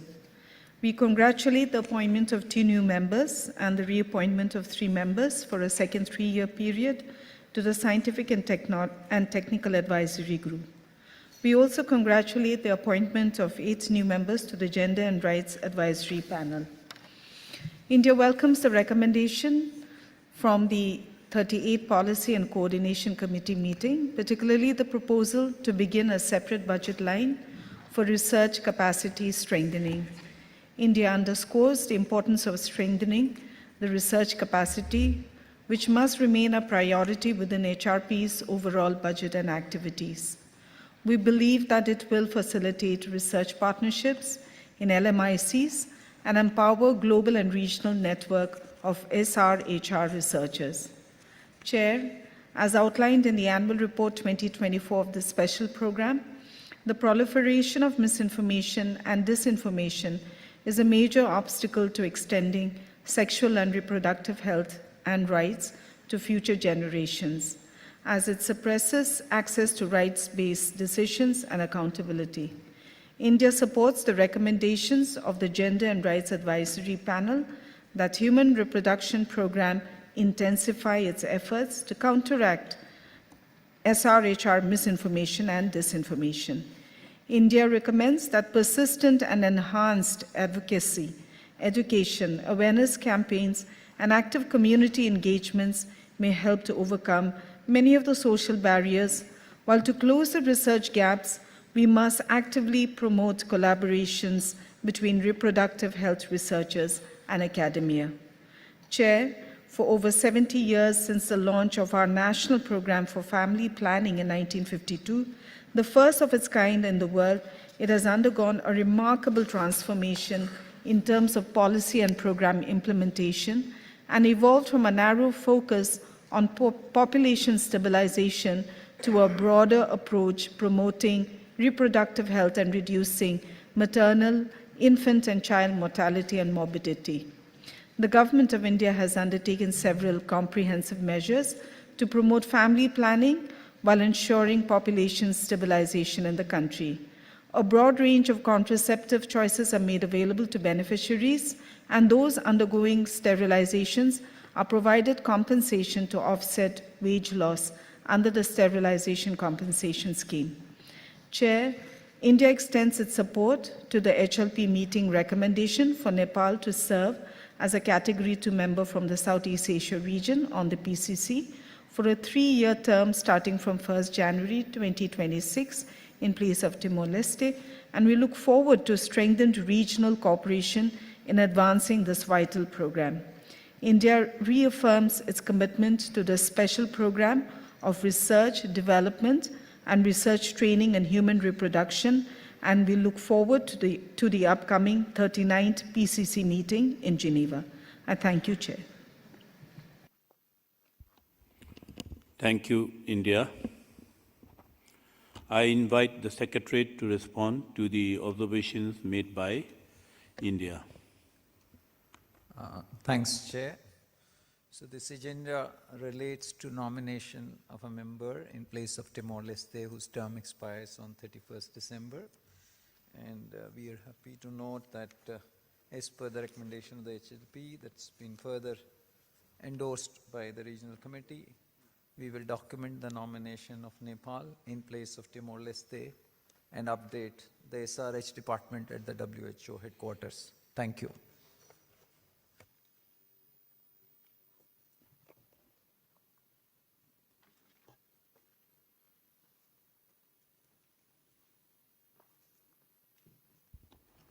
Thank you.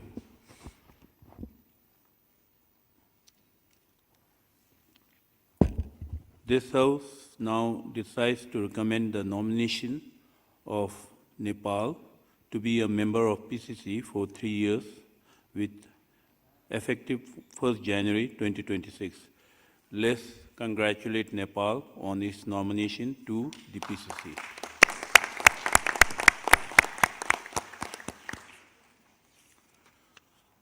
I request the officer in charge to inform WHO headquarters the nomination of Nepal to be a member of PCC in place of Timor-Leste, whose term expires on 31st December 2025. Thank you. Excellencies and distinguished delegates, with these, we have come to the close of day one of this 78th session of WHO Regional Committee for Southeast Asia. I sincerely thank you all for the successful conduct of the first day. You are aware that beginning 2014, we decided to include the Ministerial Roundtable as part of the Regional Committee. The Ministerial Roundtable on Healthy Aging through Strengthened Primary Health Care shall take place tomorrow at 9 a.m. Honorable ministers and heads of delegations are invited to participate in the Ministerial Roundtable with their key staff. I am informed that following the Ministerial Roundtable, there will be side events on release of key publications by WHO and to acknowledge the public health champions and public health achievements by member states in the region. The detailed agenda of the day 2 will be shared in the daily session journal. In addition, would the Secretary wish to make any further announcement? Thank you, Chair. Excellencies, distinguished delegates, we will have right after that session, we will have two side events. One side event is on strengthening pediatric surgical and anesthesia care to achieve UHC in Southeast Asia, and that event is being hosted by Ministry of Health Sri Lanka. Then in parallel, we will have another side event which is on enhancing programmatic and financial sustainability of immunization program in Southeast Asia. And this is being hosted by Nepal and Gavi. The Honorable Ministers of Health and Mass Media Sri Lanka and WHO are hosting a joint reception tonight at 7 o'clock in the Cumulus Hall, the same hall where we had our inaugural, which is on 22nd floor. So please attend. And for tomorrow, we will have a yoga session early in the morning at 6:30, and the yoga session will be either outside, it all depends on the weather, or inside on 7th floor. So basically where we had the lunch today, or all delegates in that area, there will be a yoga session. And please collect t-shirts for the purpose of yoga. Those are available right outside of the hall. And tomorrow will be starting at 9 o'clock, 9 in the morning, with the ministerial roundtable. And this will be on healthy aging through strengthening primary health care. Then it will be followed by public health champions and public health achievements in the region awards. The MRT will be held in Studio B and C on this floor, on the 8th floor, and there will be a relay in the plenary hall as well. Head of delegations plus 2 senior delegates may kindly be seated in the MRT room, and remaining can watch live feed in as specified before. I give also the floor to DPM. Thank you. In addition to the staff announcement, there will be the second session of the drafting group, start at 5:30 in boardroom A, the same room that we had during lunchtime, start at 5:30. So please be there for those members of the drafting group.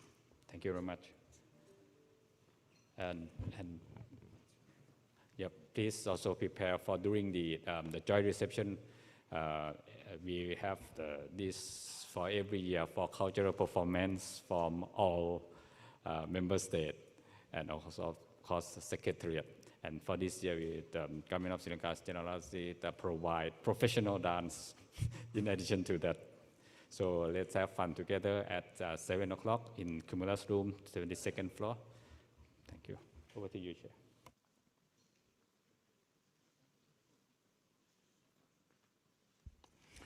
Thank you. I urge all of you to join the two site events. We shall reassemble tomorrow morning at 9 a.m. The meeting is now adjourned.